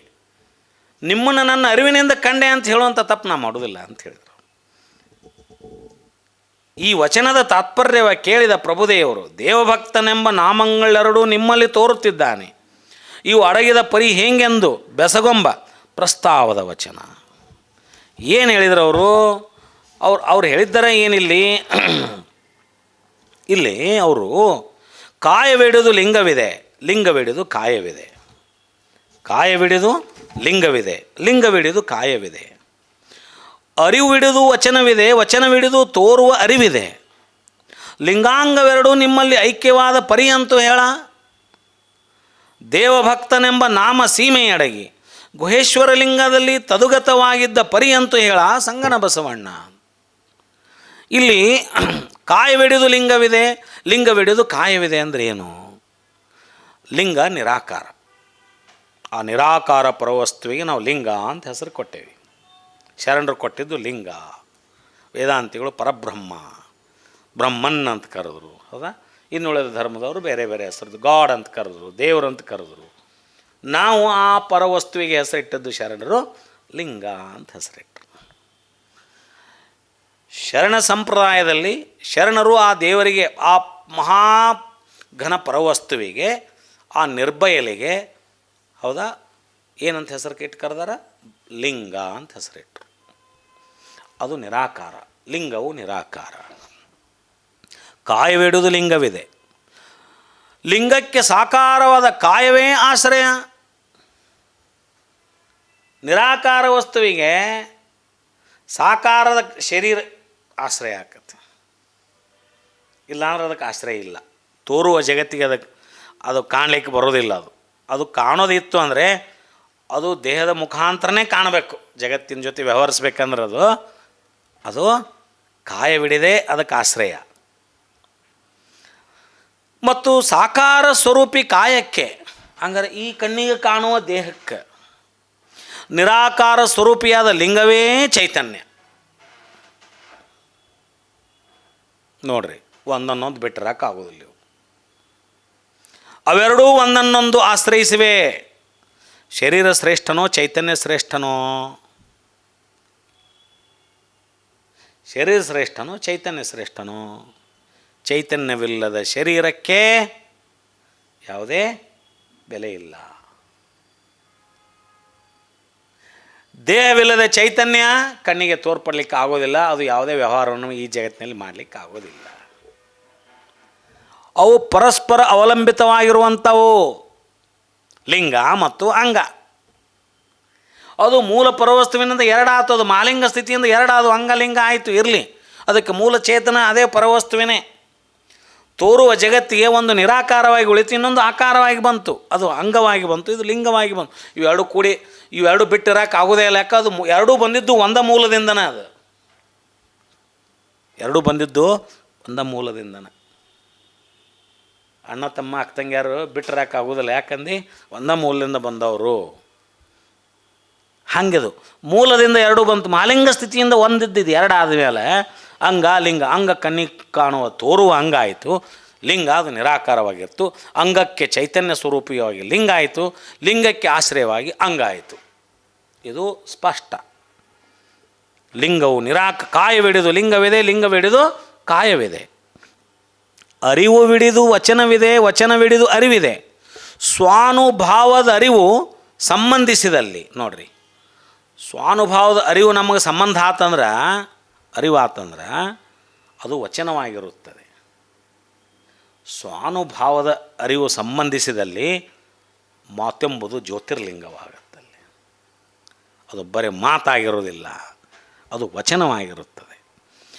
ಅದರಂತೆ ವಚನ ಆಶ್ರಯದಲ್ಲಿಯೇ ಅರಿವು ಅಡಗಿರುತ್ತದೆ. ಆ ವಚನದ ಆಶ್ರಯದಲ್ಲಿ ಅರಿವು ಅಡಗಿರ್ತದೆ. ಆ ಮಾತಿಗೆ ಅಷ್ಟು ಬೆಲೆ ಬರ್ತೈತಲ್ಲಿ. ಯಾಕಂದರೆ ಅಲ್ಲಿ ಅರಿವು ಇರ್ತೈತೆ. ಅಲ್ಲಿ ನೀವು ಮಾತಾಡಿದ ಮಾತಿಗೆ ಯಾಕೆ ತೂಕಿರೋದಿಲ್ಲ? ಯಾರೋ ಶ್ರೇಷ್ಠ ತತ್ವಜ್ಞಾನಿಗಳು ಹೇಳಿದ ಮಾತು ಇವತ್ತಿಗೂ ನಾವು ಮೆಲಕ್ಕೆ ಹಾಕ್ಕೊತೇವಲ್ಲ, ಆ ಮಾತಿನಲ್ಲಿ ಅರಿವು ಇರ್ತೈತಿ. ಆ ಮಾತನ್ನು ಓದಿದ್ರೆ, ಆ ಮಾತು ಕಿವಿಗೆ ಹಾಕ್ಕೊಂಡ್ರೆ ನಮ್ಮಲ್ಲಿ ಒಂದು ಏನೋ ಹೊಸ ಅರಿವು ಪ್ರಾರಂಭ ಆಕತ್ತಿಲ್ಲ. ಅಲ್ಲಿ ಅರಿವಿದ್ದಲ್ಲಿ ಅದು ಅರಿವು, ಬೆಳಕಿದ್ದಲ್ಲೇ ಬೆಳಕು ಕತ್ತಲವನ್ನು ಓಡಿಸ್ತತಿ. ನಮ್ಮಲ್ಲಿರೋ ಅಜ್ಞಾನವನ್ನು ಆ ಮಾತಿನಿಂದ ಹೊಡೆದು ಹಾಕಿಸ್ತೈತಿ ಅಂದ್ರೆ ಆ ಮಾತಿನ ಮುಖಾಂತರ ಅರಿವು ಇನ್ನೂ ಜಾಗೃತ ಆಗಿರ್ತೈತಿ. ಅದಕ್ಕೆ ಆ ಶ್ರೇಷ್ಠ ತತ್ವಜ್ಞಾನಿಗಳ ಮಾತುಗಳಂದ್ರೆ ನಮಗೆ ಇವತ್ತಿಗೂ ಕೇಳಲಿಕ್ಕೆ ಆನಂದ ಅನ್ನಿಸ್ತತಿ. ಕೇಳಿದ ಮೇಲೆ ಒಂದು ಸಮಾಧಾನ ಅನ್ನಿಸ್ತತಿ. ಅದನ್ನು ಕೇಳಿದ ಮೇಲೆ ಸಮಸ್ಯೆಗೆ ಪರಿಹಾರ ಸಿಕ್ಕಂಗೆ ಆಕತಿ. ಅದನ್ನು ಕೇಳಿದ ಮೇಲೆ ನಮಗೊಂದು ಹೊಸ ದಿಕ್ಕು ಬಂದಂಗೆ ಆಕತಿ, ಹೊಸ ಬದುಕು ಬಂದಂಗೆ ಆಕತಿ. ಯಾಕಂದ್ರೆ ಆ ವಚನ ಆ ವಚನದ ಆಶ್ರಯದಲ್ಲಿ ಆ ಅರಿವು ಸದಾ ಅಡಗಿರ್ತದಂಥದ್ದು. ಅರಿವು ಅಡಗಿದ ವಚನ, ಅರಿವು ಅಡಗಿದ ಮಾತು ಅದು ವಚನ ಆಗತ್ತೆ ಅಂತ. ಯಾಕೆ ಶರಣರ ವಚನಗಳನ್ನು ಓದಿದಾಗ ನಮಗೆ ಹೊಸ ಅರಿವು ಬಂದಂಗೆ ಆಗತ್ತೆ, ಬದುಕಿಗೆ ಒಂದು ಹೊಸ ದಾರಿ ತೋರ್ದಂಗೆ ಆಕತಿ, ಸಮಸ್ಯೆಗೆ ಪರಿಹಾರ ತೋರ್ದಂಗೆ ಆಕತಿ. ಅಂದರೆ ಆ ವಚನದಲ್ಲಿ ಅರಿವು ಸದಾ ಇರುತ್ತಲ್ಲಿ. ಆ ಅರಿವು ಬಿಡೋದು ವಚನ ಐತಿ, ಅರಿವಿನಿಂದ ವಚನ ಆಗೈತಿ. ವಚನದೊಳಗೆ ಅರಿವು ಸದಾ ಅಡಗಿರ್ತತಿ, ಒಂದನ್ನೊಂದು ಬಿಟ್ಟಿಲ್ಲವು. ಅರಿವು ವಚನ ಬಿಟ್ಟಿಲ್ಲ. ಅರಿವು ನಿರಾಕಾರ, ವಚನ ಸಾಕಾರ. ವಚನವನ್ನು ನಾವು ಬರಿಬೋದು, ನೋಡ್ಬೋದು, ಕೇಳಬಹುದು. ಯಾರೋ ಹೇಳಿದ್ದನ್ನು ಕಿವಿಲೆ ಕೇಳ್ಬೋದು, ಬರಿಬೋದು. ಹೌದಾ? ಅದು ಸಾಕಾರ ರೂಪ. ಅರಿವು ನಿರಾಕಾರ, ಅರಿವು ನಿರಾಕಾರ. ಅಲ್ಲಿ ನೋಡ್ರಿ, ಲಿಂಗ ನಿರಾಕಾರವಾಯಿತು, ಅಂಗ ಸಾಕಾರವಾಗಿತ್ತು. ಇಲ್ಲಿ ಅರಿವು ನಿರಾಕಾರ, ಇಲ್ಲಿ ವಚನ ಸಾಕಾರ. ಒಂದನ್ನೊಂದು ಬಿಟ್ಟಿರಕ್ಕೆ ಸಾಧ್ಯ ಇಲ್ಲವು. ಲಿಂಗಾಂಗವೆರಡೂ ನಿಮ್ಮಲ್ಲಿ ಐಕ್ಯವಾದ ಪರ್ಯಂತ ಹೇಳ. ಈ ರೀತಿಯಾದ ನಿರಾಕಾರ ಲಿಂಗ ಸಾಕಾರ ರೂಪದ ಅಂಗವೆಂಬೆರಡೂ ನಿಮ್ಮಲ್ಲಿ ಸಮರಸವಾದ ರೀತಿ ಅದು ಹೇಗೆ ಹೇಳು ಬಸವಣ್ಣ ಅನ್ನುವಂಥ ಕೌತುಕದ ಪ್ರಶ್ನೆಯನ್ನು ಕೇಳಿ ಸ್ವರವಿಡಿದು ಶಬ್ದ ಸಮರಸವಾದ ಪರ್ಯಂತ ಹೇಳ. ನಿರಾಕಾರ ನಿರವಯಲಿಂಗದಲ್ಲಿ ಶಬ್ದ ಸ್ವರ ಸಮರಸವಾದ ರೀತಿ. ಸ್ವರ ನಿರಾಕಾರವಾಗಿರುತ್ತೆ, ಶಬ್ದ ಸಾಕಾರವಾಗಿರುತ್ತೆ. ಸ್ವರ ನಿರಾಕಾರ ಆಯಿತು, ಅರಿವು ಹೆಂಗೆ ನಿರಾಕಾರ ಐತಿ ಹಂಗೆ ಸ್ವರ ನಿರಾಕಾರ ಆಯಿತು. ಶಬ್ದ ಬಳಸುವ ಶಬ್ದ ಸಾಕಾರವನ್ನು ಕೇಳಲಿಕ್ಕೆ ಬಂತು. ಅವೆರಡು ಸಮರಸ ಆದಾಗ ನೋಡಿ ಹೆಂಗಿರುತ್ತೆ. ಸ್ವರದಿಂದ ಕೂಡಿದ ಶಬ್ದ ಕೇಳಲಿಕ್ಕೆ ಭಾಳ ಇಂಪನ್ನಿಸ್ತದಲ್ಲ. ಅವೆರಡು ಸಮರಸವಾದ ಪರ್ಯಂತು ಎಂದು ಹೇಳ ಸಂಗನ ಬಸವಣ್ಣ ಅಂತ ಅವರು ಪ್ರಶ್ನೆ ಮಾಡ್ತಾರೆ. ಮುಂದೆ ದೇವ ಭಕ್ತನೆಂಬ ನಾಮ ಸೀಮೆಯಡಗಿ, ದೇವ ಭಕ್ತ ಎಂಬ ನಾಮ ಸೀಮೆಯಡಗಿ ಹೆಸರು ಕೊಟ್ಟೇವು ನಾವು. ಈತ ದೇವ, ಇದು ಭಕ್ತ ಅಂತ ನಾಮ ಸೀಮೆ ಅಡಗಿ ಗುಹೇಶ್ವರ ಲಿಂಗದಲ್ಲಿ ತದುಗತವಾಗಿದ್ದ ಪರ್ಯಂತು ಹೇಳ ಸಂಗನ ಬಸವಣ್ಣ. ದೇವನೋ ಪೂಜ್ಯ ವಸ್ತು, ಭಕ್ತನೋ ಪೂಜಕ. ದೇವ ಅಂದರೆ ಪೂಜಿಸಲ್ಪಡ್ತಾವನ, ಭಕ್ತ ಅಂದರೆ ಪೂಜಿಸುವ. ಇಲ್ಲಿ ಅವೆರಡೂ ನಾಮದ ಸೀಮೆ ಹೇಳಿದು. ಇಲ್ಲಿ ದೇವನೂ ಇಲ್ಲ, ಭಕ್ತನೂ ಇಲ್ಲ. ಸಮರಸ ಭಾವದೊಳಗೆ ಇಲ್ಲಿ ಪೂಜಿಸಿಕೊಳ್ಳೋನು ಇಲ್ಲ, ಪೂಜೆ ಮಾಡೋನು ಇಲ್ಲ. ಸಮರಸವಾದ ಸ್ಥಿತಿ. ಆ ಪರಶಿವ ನಿಜದಲ್ಲಿ ಸಮರಸವಾಗಿ ಬೆರೆವ ಬಗೆ ಅದ್ಯಾವುದು ಹೇಳ. ಐಕ್ಯ ಸ್ಥಳದಲ್ಲಿ ಹೋದಾಗ ಪೂಜೆ ಮಾಡೋನು ಅವನ, ಪೂಜೆಗೊಳ್ಳೋನು ಅವನ ಇರ್ತಾನಲ್ಲ. ಹೇಳು ಬಸವಣ್ಣ ಎಂದು ಅಲ್ಲಮ ಪ್ರಭುದೇವರು ಸಾಕಾರ ನಿರಾಕಾರ ಸಮರಸ ನಿಲುವಿಗೆ ಬೆರಗಾಗಿ ಕೇಳ್ತಾರೆ. ಆವಾಗ ಹೀಗೆಂದು ಪ್ರಭುದೇವರು ನಿರೂಪಿಸಲು ಇದಕ್ಕೆ ಬಸವರಾಜ ದೇವರು ಭಿನ್ನಯಿಸಿದ ಪ್ರಸ್ತಾವದ ವಚನ. ಘನಗಂಭೀರ ಮಹಾಗಣದೊಳಗೆ ಘನಕ್ಕೆ ಘನವಾಗಿರ್ದನಯ್ಯ. ನೋಡಿ ಹೆಂಗೆ ಹೇಳ್ತಾರೆ ಅವರು. ಘನಗಂಭೀರ ಮಹಾಗಣದೊಳಗೆ ಘನಕ್ಕೆ ಘನವಾಗಿರ್ದನಯ್ಯ. ಕೂಡಲ ಸಂಗನೆಂಬ ಬೆಳಗಿನೊಳಗೆ ಬೆಳಗಾಗಿದ್ದು ಶಬ್ದ ಮುಗ್ಧವಾಗಿರ್ದುದನೆಂಬನಯ್ಯ. ಎಷ್ಟು ಸಣ್ಣ ಒಂದೇ ಸಾಲ ಎರಡು ಸಾಲಿನಾಗ ಎಷ್ಟು ಉತ್ತರ ಚಂದ ಕೊಡ್ತಾರೆ ಅವರು. ಆ ಮಹಾಗಣ ಪರವಸ್ತು ಭಾಳ ಘನಗಂಭೀರವಾಗಿದ್ದದು, ಸುಮ್ಮನೆ ಅಲ್ಲದು. ಆ ಘನಗಂಭೀರವಾದಂಥ ಮಹಾಗಣದೊಳಗೆ ಘನಕ್ಕೆ ಘನವಾಗಿ ಭಿನ್ನವಿಲ್ಲದೆ ಸಮರಸವಾಗಿದ್ದೆನು. ಹೆಂಗೆ ಸಮರಸ ಆಗಿದ್ದೆ ಹೇಳ್ರಿ ಅಂದ್ರೆ ಹಂಗಾಗಿದ್ದೆ ನಾನು. ಅದು ಹೆಂಗಿತ್ತಲ್ಲ ಹಂಗಾಗಿದ್ದೆ ನಾನು. ಕೂಡಲ ಸಂಗನೆಂಬ ಬೆಳಗಿನೊಳಗೆ ಬೆಳಗಾಗಿದ್ದು ಪರಶಿವಲಿಂಗ ಅದು ಬೆಳಗಿನೊಳಗೆ ಮಹಾ ಬೆಳಕು. ಅದಕ್ಕೆ ಸರಿಸಮವಾಗಿರ್ತಕ್ಕಂಥ ಮತ್ತೊಂದು ಬೆಳಕು ಈ ಜಗತ್ತಿನಲ್ಲಿ ಇಲ್ಲವೇ ಇಲ್ಲ. ಅದು ವಿಪರೀತದ ಬೆಳಕದು, ವಿಪರೀತದ. ಆ ವಿಪರೀತದ ಬೆಳಕಿಗೆ ಇನ್ನೊಂದು ಸರಿಸಮ ಬೆಳಕಿಲ್ಲ. ಅಂಥ ಮಹಾ ಬೆಳಗಿನೊಳಗೆ ಸಮರಸವಾಗಿದ್ದ ಅಭಿನ್ನದಿರವು, ನಾ ಬೇರೆ ಅಲ್ಲ ಆದ ಬೇರೆ ಅಲ್ಲನೋ ಅಭಿನ್ನವಾಗಿ ನಾ ಇದ್ದಾಗ ಮಾತಿಗೆ ಮೀರಿದ ಮಹಾ ನಿಲುವಾಗಿರ್ತದೆ. ಅಲ್ಲಿ ಮಾತು ಮೌನವಾಗಿ ಹೋಗಿಬಿಡ್ತೈತೆ. ಅಲ್ಲಿ ಅದು ನುಡಿದು ಹೇಳಲು ಅಸಾಧ್ಯವ, ಮಾತಾಡೋಕ್ಕಾಗೋದಿಲ್ಲ, ಅದು ಅನುಭವಿಸ್ಬೇಕು. ಎನ್ಲೈಟನ್ ಸೋಲ್ಸ್ ಯಾಕೆ ಮಾತಾಡೋದಿಲ್ಲ ಅವರು? ಸಮರಸದ ಸ್ಥಿತಿ ಇರ್ತದೆ.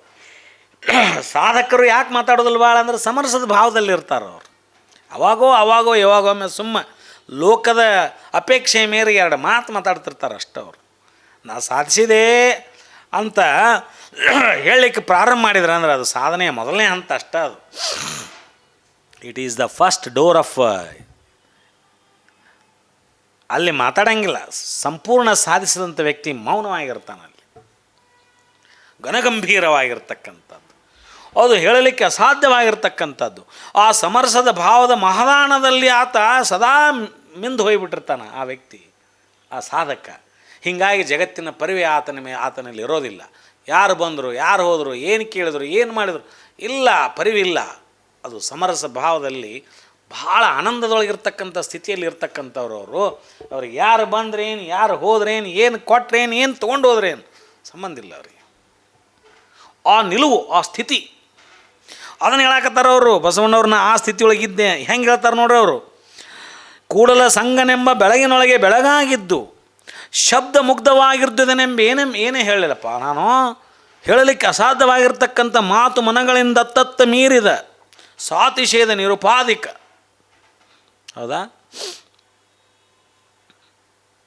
ಜ್ಯೋತಿ ಬೆಳಗುತ್ತಿದೆ, ನಿರ್ಮಲ ಪರಂ ಜ್ಯೋತಿ ಬೆಳಗುತ್ತಿದೆ. ಅಂತಹ ಬೆಳಕಿನೊಳಗೆ ನಾನು, ಆ ಬೆಳಗಿನಲ್ಲಿ ಬೆಳಗಾಗಿ ನಾನು ಸಮರಸ ಅಂತಂದ್ರೆ ನಾನು ಬೆಳಗಾದಂಗೆ ಬೆಳಗಾಗಿ ಶಬ್ದ ಮುಗ್ಧವಾಗಿದ್ದೆ. ಅದನ್ನು ನುಡಿದು ಹೇಳಲಿಕ್ಕೆ ಅಸಾಧ್ಯವಾದ ಇರುವುದು ಅಂಥೇಳಿ ಬಸವಣ್ಣವರು ಅಲ್ಲಮ್ಮ ಪ್ರಭುದೇವರಲ್ಲಿ ಅರಿಕೆ ಮಾಡ್ಕೊತಾರೆ. ಇದನ್ನು ಮುಂದಿಂದ ಕೇಳಿದ್ರೆ ಅಂದ್ರೆ ನನಗೆ ಹೆಂಗೆ ಹೇಳಕ್ಕೆ ಸಾಧ್ಯಕೈತಿ, ಕೇಳಬೇಡ್ರಪ್ಪ, ಅದನ್ನು ಹೇಳಕ್ಕೆ ಬರುವಂಥದ್ದು ಅಲ್ಲದು ಅಂತ ಹೇಳ್ತಾರೆ ಅವರು ಪ್ರಭುದೇವರಿಗೆ. ಅದು ಶಿಶು ಕಂಡ ಕನಸಿನಂತೆ, ಅನುಭಾವವೆಂಬುದು ಅದು ಶಿಶು ಕಂಡ ಕನಸಿನಂತೆ. ಕೂಸು ಹಂಗೆ ನಗತಿರ್ತೈತೆ. ನಾನು ಯಾಕೆ ನಕ್ಕಿ ಅಂತ ತಾಯಿ ಕೇಳಿದ್ರೆ ಹೇಳಕ್ಕೆ ಬರೋಂಗಿಲ್ಲ, ಅದಕ್ಕೆ ಹೇಳಕ್ಕೆ ಬರಲಾರದ್ದು. ಅದಕ್ಕೆ ಅನುಭವ ಎಂಬುದು ಶಿಶು ಕಂಡ ಕನಸಿನಂತೆ ಕಾಣಿರು. ಮತ್ತು ಹೇಳಕತ್ತೇವನ ಅಂದ್ರೆ ಅನುಭವ ಆಗಿಲ್ಲ ನಮಗೇನು ಅಂತ ತಿಳ್ಕೊಬೇಕು. ಅದು ಈಗೋ ನಮ್ಮನ್ನು ಹೇಳಕ್ಕೆ ಹಸಿರ್ತೈತೆ ಅಂತ ತಿಳ್ಕೊರಿ ನೀವು. ಏನಾರ ಒಂದಿಟ್ಟು ಸ್ವಲ್ಪ ಸಾಧನೆ ಮಾಡಿ ಅಂದ್ರೆ ಭಾಳ ಹೇಳಕ್ಕೆ ಚಾಲು ಮಾಡಿದ್ನಿ ಅಂದ್ರೆ ಅದು ಸಾಧನೆಗೆ ಅಡ್ಡದು. ಅದನ್ನು ಮಾಡಬಾರ್ದು. ನಾವು ಸೈಲೆಂಟಾಗಿರ್ಬೇಕು, ಮೌನವಾಗಿರಬೇಕು. ಸಾಧಕ ಸದಾ ಮೌನವಾಗಿರ್ಬೇಕು. ಹೇಳಕ್ಕೆ ಚಾಲು ಮಾಡಿದ್ರೆ ಅದು ಅರಿವಿನ ಆಸೆ ಅಲ್ಲಂಥದ್ದು, ಅಹಂಕಾರದ ಆಸೆ ಅಂಥದ್ದು. ಅಹಂ ದೌಡ್ ಹೇಳಕ್ಕೆ ಚಾಲು ಮಾಡಿಸತ್ತಂಥದ್ದು. ನಾ ಹಂಗೆ ಮಾಡಿದೆ, ನನಗೆ ಹಿಂಗಾತು, ಸಾಧನೆಗೆ ಕುಂತೆ, ನನಗೆ ಬೆಳಕು ಕಾಣ್ತು, ನನಗೆ ಹಿಮಿಂಚ್ ಹೊಡಿತು, ನನಗೆ ಆದದ್ದು ಹೇಳ್ತಿರ್ತಾರೆ ಒಂದಿಷ್ಟು ಮಂದಿ. ಅದು ಅರಿವಿನ ಅಪೇಕ್ಷೆ ಅಲ್ಲ ಹೇಳೋದು ಹೊರಗೆ, ಅದು ಅಹಮ್ಮಿನ ಅಪೇಕ್ಷೆ. ಅದು ಯಾವಾಗ ಅಹಮ್ಮಿನ ಆ ಮಾತು ಕೇಳಿದನ್ನು ಹೇಳಕ್ಕೆ ಚಾಲು ಮಾಡ್ತಾರೆ, ಅಲ್ಲಿ ಸಾಧನೆಗೆ ಪ್ರಗತಿಯಾಗಿ ಕುಂಠಿತ ಆಕತಿ ಅಂತ ಹೇಳ್ತಾರೆ ಅವರು. ಮೌನವಾಗಿರಬೇಕು, ಸೈಲೆನ್ಸ್ ಅಂತ ಕರಿತೇವೆ ನಾವು. ಅದು ಸೈಲೆನ್ಸ್ ಬಗ್ಗೆ ಮಾತಾಡೋಣ ಮುಂದೊಂದು ಸಾರಿ ಯಾವಾಗಾದರೂ. ಮೌನದಲ್ಲಿ ಎಂಥ ಶಕ್ತಿ ಐತೆ ಅನ್ನೋದು ಮಾತಾಡೋಣ. ಇಲ್ಲಿ ಅವ್ರು ಹೇಳ್ತಾರೆ, ಶಬ್ದ ಮುಗ್ಧವಾಗಿರ್ದುದ ನೀನೆಂಬೆನಯ್ಯ, ಏನು ಹೇಳಲಿಕ್ಕೆ ಅಸಾಧ್ಯ ಅದ ಅನ್ನುವಂಥ ಮಾತನ್ನು ಹೇಳಿದರು. ಈ ರೀತಿಯಾಗಿ ಬಸವರಾಜ ದೇವರು ಭಿನ್ನಯಿಸಲು ಇದಕ್ಕೆ ಪ್ರಭುದೇವರು ಪ್ರಸನ್ನರಾಗಿ ನೋಡ್ರಿ, ಇಲ್ಲಿಗೆ ಮತ್ತೆ ಹರ್ಷಗೊಳ್ತಾರೆ ಅವ್ರು. ಹೌದು, ಇಲ್ಲಿಗೆ ಬಂದು ನಿಂತರವರು ಅಂತ ಪ್ರಸನ್ನರಾಗಿ ಆ ಬಸವಣ್ಣನ ಸ್ತೋತ್ರವ ಮಾಡುವ ವಚನ.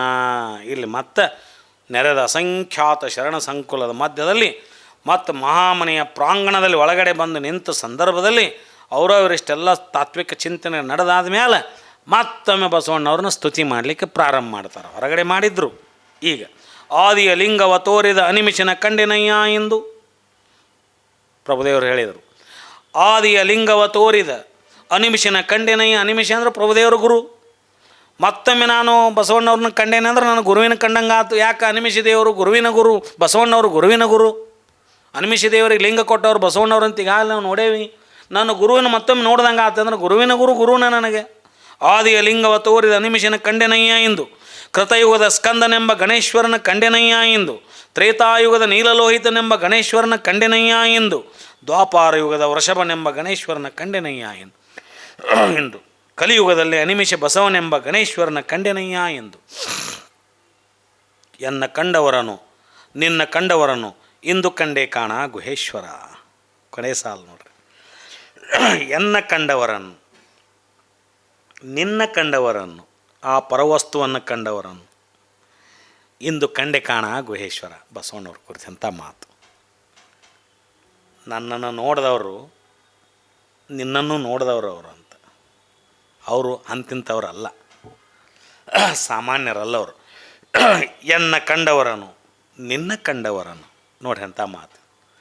ಎನ್ನ ಕಂಡವರನ್ನು ನಿನ್ನ ಕಂಡವರನ್ನು ಇಂದು ಕಂಡೆ ಕಾಣ ಗುಹೇಶ್ವರ. ಬಸವಣ್ಣವ್ರು ನೋಡಿ, ನಿನ್ನ ಕಂಡವ್ರನ್ನ ಇವತ್ತು, ನಿನ್ನಂತೂ ನಾ ಕಂಡೇನೂ ಇಲ್ಲ, ನಿನ್ನ ಕಂಡವ್ರನ್ನ ಕಂಡೇನು ನೋಡಿಲ್ಲ. ಎನ್ನ ಕಂಡವರನು ನಿನ್ನ ಕಂಡವರನ್ನು ಇಂದು ಕಂಡೆ ಗುಹೇಶ್ವರ. ಇಲ್ಲಿ ಈ ರೀತಿಯಾಗಿ ಬಸವ ಮಹಾಗುರುವಿನ ಘನ ನಿಲುವನ್ನು ಇಂತು ಪ್ರಭುದೇವರು ಬಸವರಾಜ ದೇವರ ಸ್ತೋತ್ರಮಂ ಮಾಡಲು ಆ ಬಸವರಾಜ ದೇವರು ಪ್ರಭುದೇವರ ಸ್ತೋತ್ರಮಂ ಮಾಡುವ ಪ್ರಸ್ತಾವದ ವಚನ. ಮತ್ತು ಮೊದಲ ಬಸವಣ್ಣವ್ರವರು ಸ್ವಲ್ಪ ಏನರ ಯಾರ ಅವ್ರನ್ನ ಸ್ತುತಿ ಮಾಡಿಬಿಟ್ರೆ ಇವರು ಕರಿಗೆ ಬ್ಯಾಡ್ರಿಪ್ಪ ಬೇಡ, ನಮ್ಮನ್ನ ಹಂಗನ್ ಬ್ಯಾಡ್ರಿಪ್ಪ, ನಾವು ದೊಡ್ಡವ್ರಲ್ರಿಪ್ಪ, ಅವ್ರನ್ನ ಸ್ವಲ್ಪ ಯಾರು ದೊಡ್ಡವ್ರು ಅಂದ್ರೆ ಮುಗೀತವ್ರು. ಅಲ್ಲಿ ಅವರು ಭ್ರತ್ಯಾಚಾರದ ಪರಮ ಮೂರ್ತಿ, ದೊಡ್ಡ ಮೂರ್ತಿ. ಭ್ರತ್ಯಾಚಾರಕ್ಕೆ ಮತ್ತೊಂದು ಹೆಸರು ಬಸವಣ್ಣನವರು. ಮರುಗದ ಗಿಡುವಿನಂತೆ ಹುಟ್ಟುತ್ತವೆ ಪರಿಮಳ, ಎರವಿನ ಬಣ್ಣ ದೊರೆಗೆಡಿಸಿದ ಪರಿಯ ನೋಡ, ಹರನ ಪ್ರೇರಣೆಯೊಳಗೆ ಹಿರಿದೊಂದು ಆರುಧಿ, ವಾರುಧಿಯೊಳಗನ ಕಮಲ ಬಾಡಿ, ಕಮಲದೊಳಗೆ ಸುಳಿದ ಭ್ರಮರನ ಪಕ್ಕ ಮುರಿದುರುಳಿದರೆ ನಿರಂಜನವಾಯಿತು ನೋಡ. ಹರಿಗೋಯ್ದ ಮಿಂಚಿನ ಗೊಂಚಲ ನೆರೆವೋತು, ಇಂದು ಕೋಟಿ ಪ್ರಭೆಯ ಶಾಂತಿಯನ್ನೊಳಕೊಂಡು ಕೂಡಲ ಸಂಗಮ ದೇವರು ನೆರೆವೋತ ಪ್ರಭುದೇವರ ಶ್ರೀಪಾದ ಪದ್ಮದಲ್ಲಿ ಭೃಂಗನಾಗಿ ಬದುಕಿದೆನೋ ಅಂತ ಅವ್ರು ಹೇಳ್ತಾರೆ. ಸೀದಾ ಪ್ರಭುದೇವರ ಪಾದದಲ್ಲಿನೇ, ಪಾದ ಪದ್ಮದಲ್ಲಿನೇ ನಾನು ಭೃಂಗನಾಗಿ ಬದುಕಿದೆನೋ ಅಂತ. ಏನವರು ಮರುಗದ ಗಿಡುವಿನಂತೆ ಹುಟ್ಟುತ್ತವೇ ಪರಿಮಳ, ಹುಟ್ಟುತ್ತಲೇ ಪರಿಮಳ ಸೂಸುವಂಥ ಇವು ಅದಾವಲ್ಲ, ಅದಕ್ಕೆ ನಾವೇನಂತ ಕರಿತೇವೆ, ಮರುಗ ಅಥವಾ ಪುದೀನ ಅಂತ ಕರಿತೇವಲ್ಲ ನಾವು. ಅದೊಂದು ವಿಶಿಷ್ಟವಾದ ಒಂದು ಸಸ್ಯ ಅದು. ಇನ್ನು ಕೆಲವೆಲ್ಲ ಬೆಳೆದಾದ್ಮೇಲೆ ಪರಿಮಳ ಸೂಸ್ಲಿಕ್ಕೆ ಹತ್ರ ಅದು ಹುಟ್ಟಿದಾಗಿಂದನೇ ಪರಿಮಳ ಸೂಸಿಸ್ತದೆ. ಆ ಒಂದು ಉದಾಹರಣೆ ಕೊಟ್ಟರು. ಎರವಿನ ಬಣ್ಣ ದೊರೆಗಡಿಸಿದ ಪರಿಯ ನೋಡ.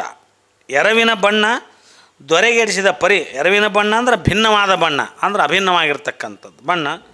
ದೊರೆಗೆಡಿಸುವ ಅಂದರೆ ಅಳಿಸು, ದೊರೆ ಅಂದರೆ ವಿಭಿನ್ನವಾಗಿರ್ತಕ್ಕಂಥ ಬಣ್ಣ ಅಳಿಸೋದು.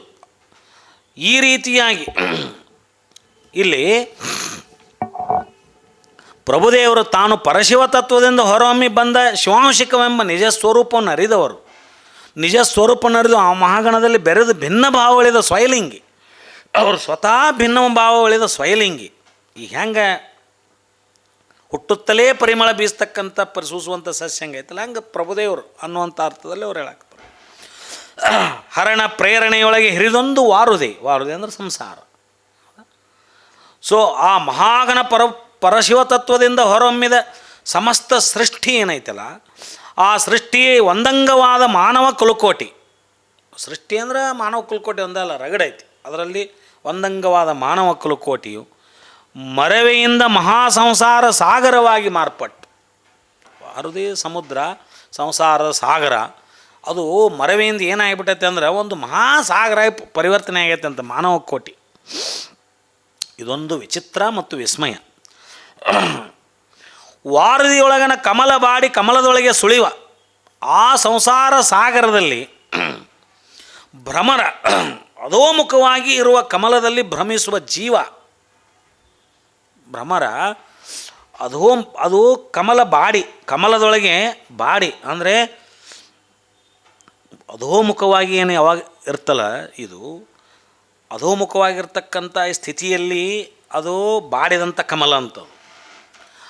ಅದರಲ್ಲಿರ್ತಕ್ಕಂಥ ಭ್ರಮರ ಅದು ಜೀವ ಆಗೈತೆ, ಅದು ಜೀವಾತ್ಮ ಅನಿಸ್ಕೊಂಡೈತೆ. ಅದು ಮರವೇ ಮಬ್ಬುಗತ್ತಲಿರ್ತಕ್ಕಂಥ ಜೀವಾತ್ಮ, ಆ ಚೈತನ್ಯ ಜೀವಾತ್ಮ ಅಂತ ಕರೆಸ್ಕೋತೈತೆ. ಅದು ಅರಿವುಳದ್ದು ಅದು ಆತ್ಮ ಪರಿಶುದ್ಧವಾಗಿರ್ತಕ್ಕಂಥ ಆತ್ಮ ಅಂತ ಕರ್ಕೋತೇವೆ. ಮರವೆಯಿಂದ ಕೂಡಿದ ಆ ಚೈತನ್ಯಕ್ಕೆ ನಾವು ಜೀವಾತ್ಮ ಅಂತ ಕರಿತೇವಲ್ಲ, ಈ ಅಂತರಂಗದ ಮರವೆಯ ಮನದೊಳಗಿರುವ ಅವಗುಣ ಅನಾಚಾರ ದುರಾಚಾರದಿರುವೆ ಸಂಸಾರದ ಸಾಗರ ಅಂತಹದ್ದು ಅಲ್ಲಮರಲ್ಲಿ ಅದು ಬತ್ತಿ ಹೋಗ್ಬಿಟ್ಟೈತಂಥದ್ದು. ಅಲ್ಲಮರಲ್ಲಿ ಅಂಥದ್ದು ಇಲ್ಲಂಥದ್ದು. ಅಧೋಮುಖಿಯಾಗಿರುವ ಅಷ್ಟದಳದ ಹೃದಯ ಕಮಲ ಬಾಡಿದೆ. ಅಲ್ಲಿ ದಳದಿಂದ ದಳಕ್ಕೆ ಸುತ್ತುವ ಭ್ರಮಿಸುವ ಜೀವ ಭ್ರಮರದ ಕ್ರಮ ಕ್ರಿಯೆ ರೆಕ್ಕೆ ಪಕ್ಕ ಮುರಿದು ಬಿದ್ದಿವೆ. ನಿವಾತ ನಿಶ್ಚಲತೆ ಅಳವಟ್ಟಿದೆ. ಆ ನಿಶ್ಚಲ ನಿಜ ಸುಖದಿರವೇ ನಿರಂಜನದ ಲಿಂಗದಿರವು. ಆ ಇರವು ಅಲ್ಲಮ ಪ್ರಭುದೇವರಿಗೆ ಅಳವಟ್ಟಿದೆ. ಪ್ರಭುದೇವರು ಹೆಂಗೆ ಅನ್ನೋದನ್ನು ಇಲ್ಲಿ ಹೇಳಾಕ್ತಾರೆ. ಹರಿಗೋಯ್ದ ಮಿಂಚಿನ ಗೊಂಚಲ ನೆರೆವೋತು. ನೆರೆವೋತಂದ್ರೆ ತುಂಬು, ಪರಿಪೂರ್ಣವಾಗು. ಹರಿಗೋಯ್ದ ಅಂದರೆ ಮುಂದೆ ಚಲಿಸ್ತಕ್ಕಂಥ ಮಿಂಚಿನ ಗೊಂಚಲು. ಇಂದು ಕೋಟಿ ಪ್ರಭೆಯ ಶಾಂತಿಯನ್ನೊಳಕೊಂಡು, ಅಂದರೆ ಕೋಟಿ ಪ್ರಭೆಯ ಶಾಂತಿಯನ್ನೊಳಕೊಂಡು ಕೂಡಲ ಸಂಗಮ ದೇವರ ನೆರೆವೋತ ಪ್ರಭುದೇವರ, ನೆರೆವೋತಂದ್ರೆ ಪರಿಪೂರ್ಣವಾಗಿರ್ತಕ್ಕಂಥ ಪ್ರಭುದೇವರ ಶ್ರೀಪಾದ ಪದ್ಮದಲ್ಲಿ ಭೃಂಗನಾಗಿ ಬದುಕಿದನು. ಅಂದರೆ ದುಂಬಿಯಾಗಿ ನಾ ಆ ಪಾದ ಪದ್ಮ ಕಮಲದಲ್ಲಿ ಸದಾ ಇರ್ತೇನೆ. ಆ ದುಂಬಿ ಕಮಲವನ್ನು ಹರಿಸ್ಕೊಂಡು ಹೆಂಗೆ ಹೋಗ್ತೈತಲ್ಲ, ಹಂಗೆ ಪ್ರಭುದೇವರಂತಕ್ಕಂಥ ಪಾದ ಪದ್ಮಗಳಲ್ಲಿ ನಾನು ಸದಾ ಭ್ರಮಣವಾಗಿರ್ತೀನಿ ಅಂತಕ್ಕಂಥ ಮಾತನ್ನು ಇಲ್ಲಿ ಹೇಳಕತ್ತಾರೆ ಯಾರು? ಬಸವಣ್ಣವರು. ಹಿಂಗೆ ಹೇಳಿದಾಗ ಜೀವ ಭ್ರಮರನ ಭ್ರಮಣೆ ಅಂದರೆ ಸುಳಿದಾಟ ನಿಂತು ನಿಶ್ಚಲ ನಿರ್ವಾತ ನಿಜದ ನಿರವು ನೆಲೆಗೊಂಡ ಅಲ್ಲಮ ಪ್ರಭುದೇವರ ಅಂತರಂಗದ ಅರಿವಿನ ಕಂಗಳ ಮುಂದೆ ಪ್ರಾಣಲಿಂಗ ಪ್ರಭೆಯ ಮಿಂಚಿನ ಗೊಂಚಲ ಕಂಗೊಳಿಸುತ್ತಿದೆ. ಅದು ಕೋಟಿ ಚಂದ್ರಪ್ರಭೆಯ ಪರಮಶಾಂತಿ. ಕೋಟಿ ಚಂದ್ರಪ್ರಭೆಯ ಪರಮಶಾಂತಿ. ಇಂದು ಕೋಟಿ, ಇಂದು ಅಂದರೆ ಚಂದ್ರ. ಇಂದು ಕೋಟಿ ಪ್ರಭೆಯ ಶಾಂತಿಯನ್ನೊಳಕೊಂಡು ಆ ಇರವಿನಲ್ಲಿ ಬೆರೆದು ಪರವಶನಾದ ಪರಮಸುಖಿ ಪ್ರಭುದೇವರ ಪಾದಪದ್ಮಗಳಲ್ಲಿ ದುಂಬಿಯಾಗಿ ಭಕ್ತಿಯ ಬಂಡುಂಡು ಬದುಕಿದೆನೆಂದು ಬಸವಣ್ಣವರು ಏನು ಪ್ರಭುದೇವರನ್ನು ಸ್ತುತಿ ಮಾಡ್ತಾರೆ. ಇಲ್ಲಿ ಹಿಂಗೆ ಸ್ತುತಿ ಮಾಡಿದ ಮೇಲೆ ಈ ರೀತಿಯಾಗಿ ಹೇಳ್ತಾರೆ ಅವರು. ಮರುಗದ ಗಿಡುವಿನಂತೆ ಎಲ್ಲ ಆದಮೇಲೆ ಹೀಗೆಂದು ಬಸವರಾಜದೇವರು ಸ್ತೋತ್ರಮಂ ಮಾಡುತ್ತಿರಲು, ಪ್ರಭುದೇವರು ಸ್ತೋತ್ರ ಮಾಡುತ್ತಿರಲು, ಇದಕ್ಕೆ ಪ್ರಭುದೇವರು ಬಸವರಾಜದೇವರ ಕೊಂಡಾಡಿ ನಿರೂಪಿಸಿದ ಪ್ರಸ್ತಾವದ ವಚನ. ಆಯಿತ್ತು ಬಸವ ನಿನ್ನಿಂದ ಗುರು ಸ್ವಾಯತವೆನಗೆ. ನೋಡು ಅವ್ರು ಹೇಳಕ್ಕೆ ಚಾಲು ಮಾಡಿದರು.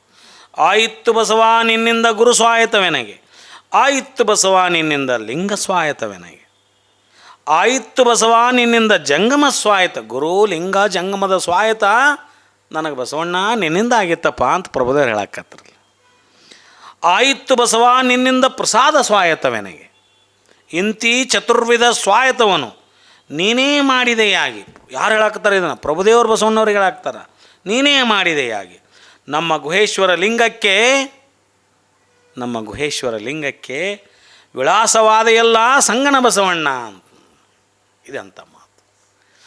ಆ ಪರಗಣ ವಸ್ತುವಿಗೆ ವಿಳಾಸ ಆದದ್ದು ಯಾರಂದ್ರೆ ಈ ಇದರಲ್ಲಿ ಬಸವಣ್ಣವರು ಅಂತಕ್ಕಂಥ. ನೀವು ಆ ಪರವಸ್ತುವಿಗೆ ಪತ್ರ ಬರಿಬೇಕಾಗಿತ್ತಂದ್ರೆ ಕೇರ್ ಆಫ್ ಬಸವಣ್ಣ ಅನ್ಬೇಕಂತ ವಿಚಾರ ಮಾಡ್ರಿ. ಆ ಮಹಾಘನ ಪರವಸ್ತು ಕೇರ್ ಆಫ್ ಬಸವೇಶ್ವರ ಅಂದ್ಬಿಟ್ರೆ ಪತ್ರ ಮಹಾಘನ ಪರವಸ್ತುವಿಗೆ ಮುಟ್ಟದೈತೆ ಅಂತ. ಗುಹೇಶ್ವರ ಲಿಂಗಕ್ಕೆ ವಿಳಾಸವಾದ ಎಲ್ಲ ಬಸವಣ್ಣ ಅಂದ್ರೆ ಅಂತ ಮಾತಿದು ಯಾರು ಸಾಮಾನ್ಯರು ಹೇಳಿದ್ದಲ್ಲಿದು ಪ್ರಭುದೇವರು ಹೇಳುವಂಥ ಮಾತು. ಬರೆದು ಹಾಕ್ಕೋಬೇಕಿದನ್ನು ಮನ್ಯಾಗ. ಗುಹೇಶ್ವರ ಲಿಂಗಕ್ಕೆ ವಿಳಾಸವಾದ ಎಲ್ಲ ಸಂಗನ ಬಸವಣ್ಣ. ಎಂಥ ನಿಲುವು ಬಸವಣ್ಣವರು. ಇಂತೂ ಪ್ರಭುದೇವರು ಬಸವರಾಜ ದೇವರಿಂದ ಸರ್ವ ಸ್ವಾಯತವನ್ನೂ ಪಡೆದು ಕೃತಾರ್ಥನಾದನೆಂದು ಆ ಬಸವರಾಜ ದೇವರೊಡನೆ ನಿರೂಪವ ಕೊಡಲು ಇದಕ್ಕೆ ಬಸವರಾಜ ದೇವರು ನಾನು ನಿಮ್ಮಿಂದ ಸರ್ವವನ್ನೂ ಅರಿದೆನೆಂದು ಭಿನ್ನಹಂ ಮಾಡುವ ಪ್ರಸ್ತಾವದ ವಚನ. ಈ ಭಾರ ಎಲ್ಲರೂ ಬಸವಣ್ಣವ್ರ ತಲೆ ಮೇಲೆ ಇಟ್ಕೊಳ್ಳೋಕೆ ಸಾಧ್ಯ ಐತೆ? ಗುಹೇಶ್ವರ ಲಿಂಗಕ್ಕೆ ನೀನು ವಿಳಾಸವಾದ ಎಲ್ಲ ಬಸವಣ್ಣ ಅಂತ ಪ್ರಭುದೇವರು ಹೇಳಿದ ಮೇಲೆ ಈ ಭಾರ ಎಲ್ಲರೂ ಹೊತ್ಕೊಂಡು ಹೋಗ್ತಾರೆ ಅವರು ಬಸವಣ್ಣವರು. ಅದಕ್ಕೆ ಹೇಳೇ ಬಿಡ್ತಾರೆ ಅವರು, ಇಲ್ರಿಪ್ಪ ನನಗೆ ಹಂಗೆ ಹೇಳಬೇಡ್ರಿಪ್ಪ. ಅದಕ್ಕೆ ಅವರು ಹೊಗಳಿ ಹೊನ್ನ ಶಿವಲಕ್ಕೆ ಏರಿಸಿದರಯ್ಯ ಅನ್ನುವಂಥ ಇಷ್ಟು ದೊಡ್ಡ ಮಾತು ಹೇಳಿದ ಮೇಲೆ ಅವರು ಅದನ್ನ ಇಟ್ಕೊಂಡು ಹೋಗಕ್ಕೆ ಖುಷಿಪಟ್ಟು ಹೋಗಕ್ಕೆ ನೀವು ಅವರು ನಮ್ಮನ್ನ ಏನಾರ ಹೊಗಳಿದ್ರೆ ನಾವು ಅದನ್ನು ತಲೆಯಾಗಿ ಇಟ್ಕೊಂಡು ಹೋಕ್ಕೇವಿ. ಊರು ಮಂದಿ ಹೇಳ್ಕೊಂತ ಹೋಕ್ಕೇವಿ. ಅವ್ರು ಹಿಂಗಂದ್ರೆ ನನಗೆ ಹಿಂಗಂದ್ರು, ಅವತ್ತು ಫಂಕ್ಷನ್ನ ನನಗೆ ಹಿಂಗೆ ಹೊಗಳಿ ಸನ್ಮಾನ ಮಾಡಿದರು. ನನಗೊಂದು ಬಿನ್ನು ಹೊತ್ತೇಳಿ ಕೊಟ್ಟಾರ. ನನ್ನ ಮನ್ಯಾಗ ಹೋಗಿ ನನ್ನ ಮಠದಾಗ ಹೋಗಿ ಆ ಬಿನ್ನು ಹೊತ್ತೇಳಿ ಕೊಟ್ಟಿದ್ದೆಲ್ಲ ಮಂದಿ ಕಾಣುವಂಗೆ ತೋರಿಸುವಂಥ ಅಡ್ಡಾಡೋರು ನಾವು. ಬಸವಣ್ಣವರು ನೀನು ಗುಹೇಶ್ವರ ಲಿಂಗಕ್ಕೆ ವಿಳಾಸ ಅದೆ ಅನ್ನುವಂಥ ಮಾತು ಎಂಥ ದೊಡ್ಡ ಮಾತು ಇದೆ ಜಗತ್ತಿನೊಳಗೆ. ಅಂಥ ಮಾತನ್ನು ಕೇಳಿ ಅವರಿಗೆ ಭಾರ ಆತದು. ಅವ್ರಿಗೆ ಯಾಕೆ ಆ ಕ್ಷಣಕ್ಕೆ ಇಟ್ಕೊಳ್ಳೋಕೆ ಸಾಧ್ಯನೇ ಇಲ್ಲ. ಅವ್ರು ಹೊಳ್ಳಿ ಪ್ರಭುದೇವರಿಗೆ ಏನು ಹೇಳ್ತಾರೆ ಅಂದ್ರೆ ಅವರು, ಇದಕ್ಕೆ ಬಸವರಾಜ ದೇವರು, ನಾನು ನಿಮ್ಮಿಂದ ಸರ್ವವನ್ನೂ ಅರಿದೇನೆಂದು, ನಾನೇ ನಿಮ್ಮಿಂದ ಎಲ್ಲವನ್ನೂ ಅರ್ತಿದ್ದೆ, ನಾನು ನಿಮ್ಮಿಂದರಿಪ್ಪ, ನೀವೇನು ಹೇಳಾಕ್ತಿರ ಅದು ಯಾವುದು ನಂದಲ್ಲ, ಅದೆಲ್ಲ ನಿಮ್ಮಿಂದರಿಪ್ಪ ಅನ್ನುವಂಥ ಭಿನ್ನ ಮಾಡ್ತಕ್ಕಂಥ ವಚನವನ್ನು ಮುಂದಿನ ವಾರದಲ್ಲಿ ನಾವು ಚಿಂತನೆ ಮಾಡೋಣ. ಸರ್ವರಿಗೂ ಶರಣು ಶರಣಾರ್ಥಿ. ಶ್ರೀ ಗುರು ಬಸವಲಿಂಗಾಯ ನಮಃ. ಇಂದಿನ ಈ 88ನೇ ಅನುಭವ ಸಂಚಿಕೆಯಲ್ಲಿ ಡಾಕ್ಟರ್ ಶಂಭು ಹೆಗಡಾಳ್ ಅವರು ಅಲ್ಲಮ ಪ್ರಭುಗಳು ಹಾಗೂ ಬಸವಣ್ಣನವರ ನಡುವೆ ನಡೆದ ಒಂದು ಸಾತ್ವಿಕ ಚರ್ಚೆ ವಚನಗಳ ಮೂಲಕ ಬಹಳ ಅರ್ಥಪೂರ್ಣವಾಗಿ ಸರಳವಾಗಿ ನಮಗೆ ಉಣಬಡಿಸಿದರು. ಇಂಥ ಒಂದು ಚರ್ಚೆಯನ್ನು ಮಹಾಮನೆ ಹೊರಗಡೆ ಆಗಿದ್ದನ್ನು ನಾವು ಕೇಳಿದ್ದೀವಿ. ಈಗ ಮಹಾಮನೆಯ ಒಳಗಿನ ಪ್ರಾಂಗಣದಲ್ಲಿ ಈ ಅಲ್ಲಮ ಪ್ರಭು ಹಾಗೂ ಬಸವಣ್ಣನವರ ನಡುವೆ ನಡೆದ ಈ ಚರ್ಚೆಯನ್ನು ಅತಿ ಸರಳವಾಗಿ ನಮಗೆ ಉಣಬಡಿಸಿದ ಡಾಕ್ಟರ್ ಶಂಭು ಹೆಗಡಾಳ್ ಅವರಿಗೆ ಅನಂತ ಶರಣು ಶರಣಾರ್ಥಿಗಳು. ಇನ್ನು ಈ ಕಾರ್ಯಕ್ರಮದಲ್ಲಿ ಶಾಂತಚಿತ್ತರಾಗಿ ಹಾಗೂ ಆನ್ಲೈನ್ ಮೂಲಕ ವೀಕ್ಷಿಸಿದ ಎಲ್ಲರಿಗೂ ಶರಣು ಶರಣಾರ್ಥಿಗಳು. ಇನ್ನು ಬಸವ ಸಮಿತಿಯ ಪರವಾಗಿ ನಾಳೆ 5ನೇ ತಾರೀಕು ಏಪ್ರಿಲ್ 5ರಂದು ನಡೆಯುವ ಕಾರ್ಯಕ್ರಮದ ವಿವರ ಇಂತಿದೆ. ಲಿಂಗೈಕ್ಯ ಶ್ರೀ ವೀರಪ್ಪ ಗುರುಸಿದ್ದಪ್ಪ ಅನಂತಪುರ್ ಹಾಗೂ ಲಿಂಗೈಕ್ಯ ಶ್ರೀಮತಿ ದಾನಮ್ಮ ವೀರಪ್ಪ ಅನಂತಪುರ್ ಸ್ಮರಣಾರ್ಥ ಅರಿವಿನ ಮನೆ 895ನೆಯ ಕಾರ್ಯಕ್ರಮ. ದಿವ್ಯ ಸಾನ್ನಿಧ್ಯ ಮಹಾಮಹಿಮ ಸಂಗನ ಬಸವಣ್ಣನವರು. ಅನುಭಾವಿಗಳು doctor Shantalinga Niggudagi, senior consultant radiation clinical oncologist. ಈ ಕಾರ್ಯಕ್ರಮದ ವಿಷಯ ಆರೋಗ್ಯವೇ ಭಾಗ್ಯ, ಕ್ಯಾನ್ಸರ್ ರೋಗದ ಅರಿವು. ಈ ಕಾರ್ಯಕ್ರಮದ ದತ್ತಿ ದಾಸೋಹಿಗಳು ಶ್ರೀ ಸಿದ್ದೇಶ್ವರ್ ಅನಂತಪುರ್ ಹಾಗೂ ಪರಿವಾರದವರು. ಹಾಗೆ ಏಪ್ರಿಲ್ 6ನೇ ತಾರೀಕು ಅಂದರೆ ಸೋಮವಾರದ ಕಾರ್ಯಕ್ರಮದ ವಿವರ. ಶಿವಯೋಗಿ ಸಿದ್ದರಾಮೇಶ್ವರರ ಬಸವ ಸ್ತೋತ್ರ ತ್ರಿವಿಧಿ. ಈ ಕಾರ್ಯಕ್ರಮವು ಮರುಪ್ರಸಾರವಾಗಲಿದೆ. ಇದರ ಅನುಭವ ನೀಡುವವರು ಪೂಜ್ಯ ಶ್ರೀ ಶಿವರುದ್ರ ಮಹಾಸ್ವಾಮಿಗಳು, ಅಧ್ಯಕ್ಷರು ಬೇಲಿಮಠ ಮಹಾಸಂಸ್ಥಾನ, ಬೆಂಗಳೂರು. ಇನ್ನು ಈ ಕಾರ್ಯಕ್ರಮದ ಮುಕ್ತಾಯವನ್ನು ವಚನ ಮಂಗಲದೊಂದಿಗೆ ನಡೆಸೋಣ. ವಚನ ಮಂಗಲವನ್ನು ನಡೆಸಿಕೊಡುವವರು ಮಲ್ಲಿಕಾರ್ಜುನ್ ಹಳ್ಳಿಕೇರಿಯವರು. ಜಯ ಮಂಗಳಂ ನಿತ್ಯ ಶುಭ ಮಂಗಳಂ, ಜಯ ಜಯತು ಶಿಶು ಮಹಂತಲಿಂಗೇಶಗೆ, ಜಯ ಮಂಗಳಂ ನಿತ್ಯ ಶುಭ ಮಂಗಳಂ. ಧರೆಯ ಭಕ್ತರು ಮಹೇಶ್ವರರುಗಳ ಪುತ್ರರಿಗೆ ಶರಣು ಬಸವಾದಿ ಪ್ರಮಥರ ಕಂದಗೆ, ಪರಶಿವನ ಪಾರ್ವತಿಯ ತೊಡೆಯ ಮೇಲಾಡುತ್ತಲಿ ಹರುಷಾಬ್ದಿ ಹೆಚ್ಚಿಸುವ ಗುರುಪುತ್ರಗೆ, ಜಯ ಮಂಗಳಂ ನಿತ್ಯ ಶುಭ ಮಂಗಳಂ. ಆಕಾಶವನು ಮೋಡ ಮುಸುಕಿದರು ಕೆಡದಂತೆ ಏಕಾಗ್ರ ಚಿತ್ತದಲ್ಲಿ ಮನವ ನಿಲ್ಲಿಸಿ, ಬೇಕು ಬೇಡೆಂಬೆರಡು ಭವ ಬೀಜಗಳ ಹುರಿದು ಲೋಕದೊಳಗಿದ್ದು ಇಲ್ಲದ ಮಹಿಮಗೆ, ಜಯ ಮಂಗಳಂ ನಿತ್ಯ ಶುಭ ಮಂಗಳಂ. ಹ್ಯಾಗೆ ಮಾಳ್ಪರು ಹಾಗೆ ಸಕಲ ಉಪಚಾರಗಳ ಮಂಗಳದ ಶಿಶುವಾಗಿ ಕೈಕೊಳ್ಳುತ್ತಲೀ, ಬಂಗಾರ ಕಬ್ಬುನವು ಹಿರಿಕಿರಿದು ಸಮಗಂಡ ಲಿಂಗ ಮಹಂತೇಶ್ವರ ಜಗತ್ಪುತ್ರಗೆ, ಜಯ ಮಂಗಳಂ ನಿತ್ಯ ಶುಭ ಮಂಗಳಂ. ಜಯ ಜಯತು ಶಿಶು ಮಹಂತಲಿಂಗೇಶಗೆ, ಜಯ ಮಂಗಳಂ ನಿತ್ಯ ಶುಭ ಮಂಗಳಂ. ಎಲ್ಲರಿಗೂ ಶರಣು ಶರಣಾರ್ಥಿಗಳು. ಬಸವಾ ಬಸವಾ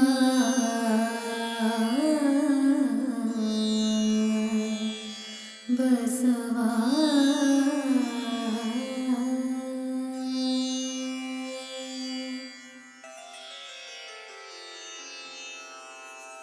ಹರ ಬಸವಾಯ ನಮಃ, ಪ್ರಭು ಬಸವಾಯ ನಮಃ, ಗುರು ಬಸವಾಯ ನಮಃ, ಲಿಂಗ ಬಸವಾಯ ನಮಃ, ಜಂಗಮ ಬಸವಾಯ ನಮಃ, ಭಸ್ಮ ಬಸವಾಯ ನಮಃ, ರುದ್ರಾಕ್ಷಿ ಬಸವಾಯ ನಮಃ, ಮಂತ್ರ ಬಸವಾಯ ನಮಃ, ಪಾದೋದಕ ಬಸವಾಯ ನಮಃ, ಪ್ರಸಾದ ಬಸವಾಯ ನಮಃ. बसवाय नमः चिन्नाद बसवाय नमः चिद्बिन्दु बसवाय नमः चित्कल बसवाय नमः चिदङ्ग बसवाय नमः निष्प्रपञ्च बसवाय नमः निरञ्जन बसवाय नमः निर्गुण बसवाय नमः नित्यतृप्त बसवाय नमः अकार बसवाय नमः उकार बसवाय नमः मकार बसवाय नमः नकार बसवाय नमः मकार बसवाय नमः शिकार बसवाय नमः वकार बसवाय नमः यकार बसवाय नमः ओंकार बसवाय नमः ह्रींकार बसवाय नमः संगमेश्वर बसवाय नमः प्रत्यक्ष कपिल सिद्ध मल्लिकार्जुन बसवाय नमो नमः।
ಎನ್ನವರೆನಗೊಲಿದು ಎನ್ನವರೆನಗೊಲಿದು ಎನ್ನವರೆನಗೊಲಿದು ಎನ್ನವರೆನಗೊಲಿದು ಹೊನ್ನ ಶೂಲವನಿಕ್ಕಿದರಯ್ಯ ಹೊನ್ನ ಶೂಲವನಿಕ್ಕಿದರಯ್ಯ ಅಹಂಕಾರ ಪೂರಾಯ ಗಾಯದಲ್ಲಿ ಅಹಂಕಾರ ಪೂರಾಯ ಗಾಯದಲ್ಲಿ ಆನೆಂತು ಬದುಕುವೆನೆಂತು ಜೀವಿಸುವೆ ಆನೆಂತು ಬದುಕುವೆನೆಂತು ಜೀವಿಸುವೆ ಜಂಗಮವಾಗಿ ಬಂದು ಜರೆದು ಜಂಗಮವಾಗಿ ಬಂದು ಜರೆದು ಜರೆದು ಶೂಲವ ನೀಳುಗಿ ಪ್ರಸಾದದ ಮದ್ದನ್ನಿಕ್ಕಿ ಶೂಲವ ನೀಳುಗಿ ಪ್ರಸಾದದ ಮದ್ದನ್ನಿಕ್ಕಿ ಸಲಹು ಸಲಹು ಸಲಹು ಸಲಹು ಸಲಹು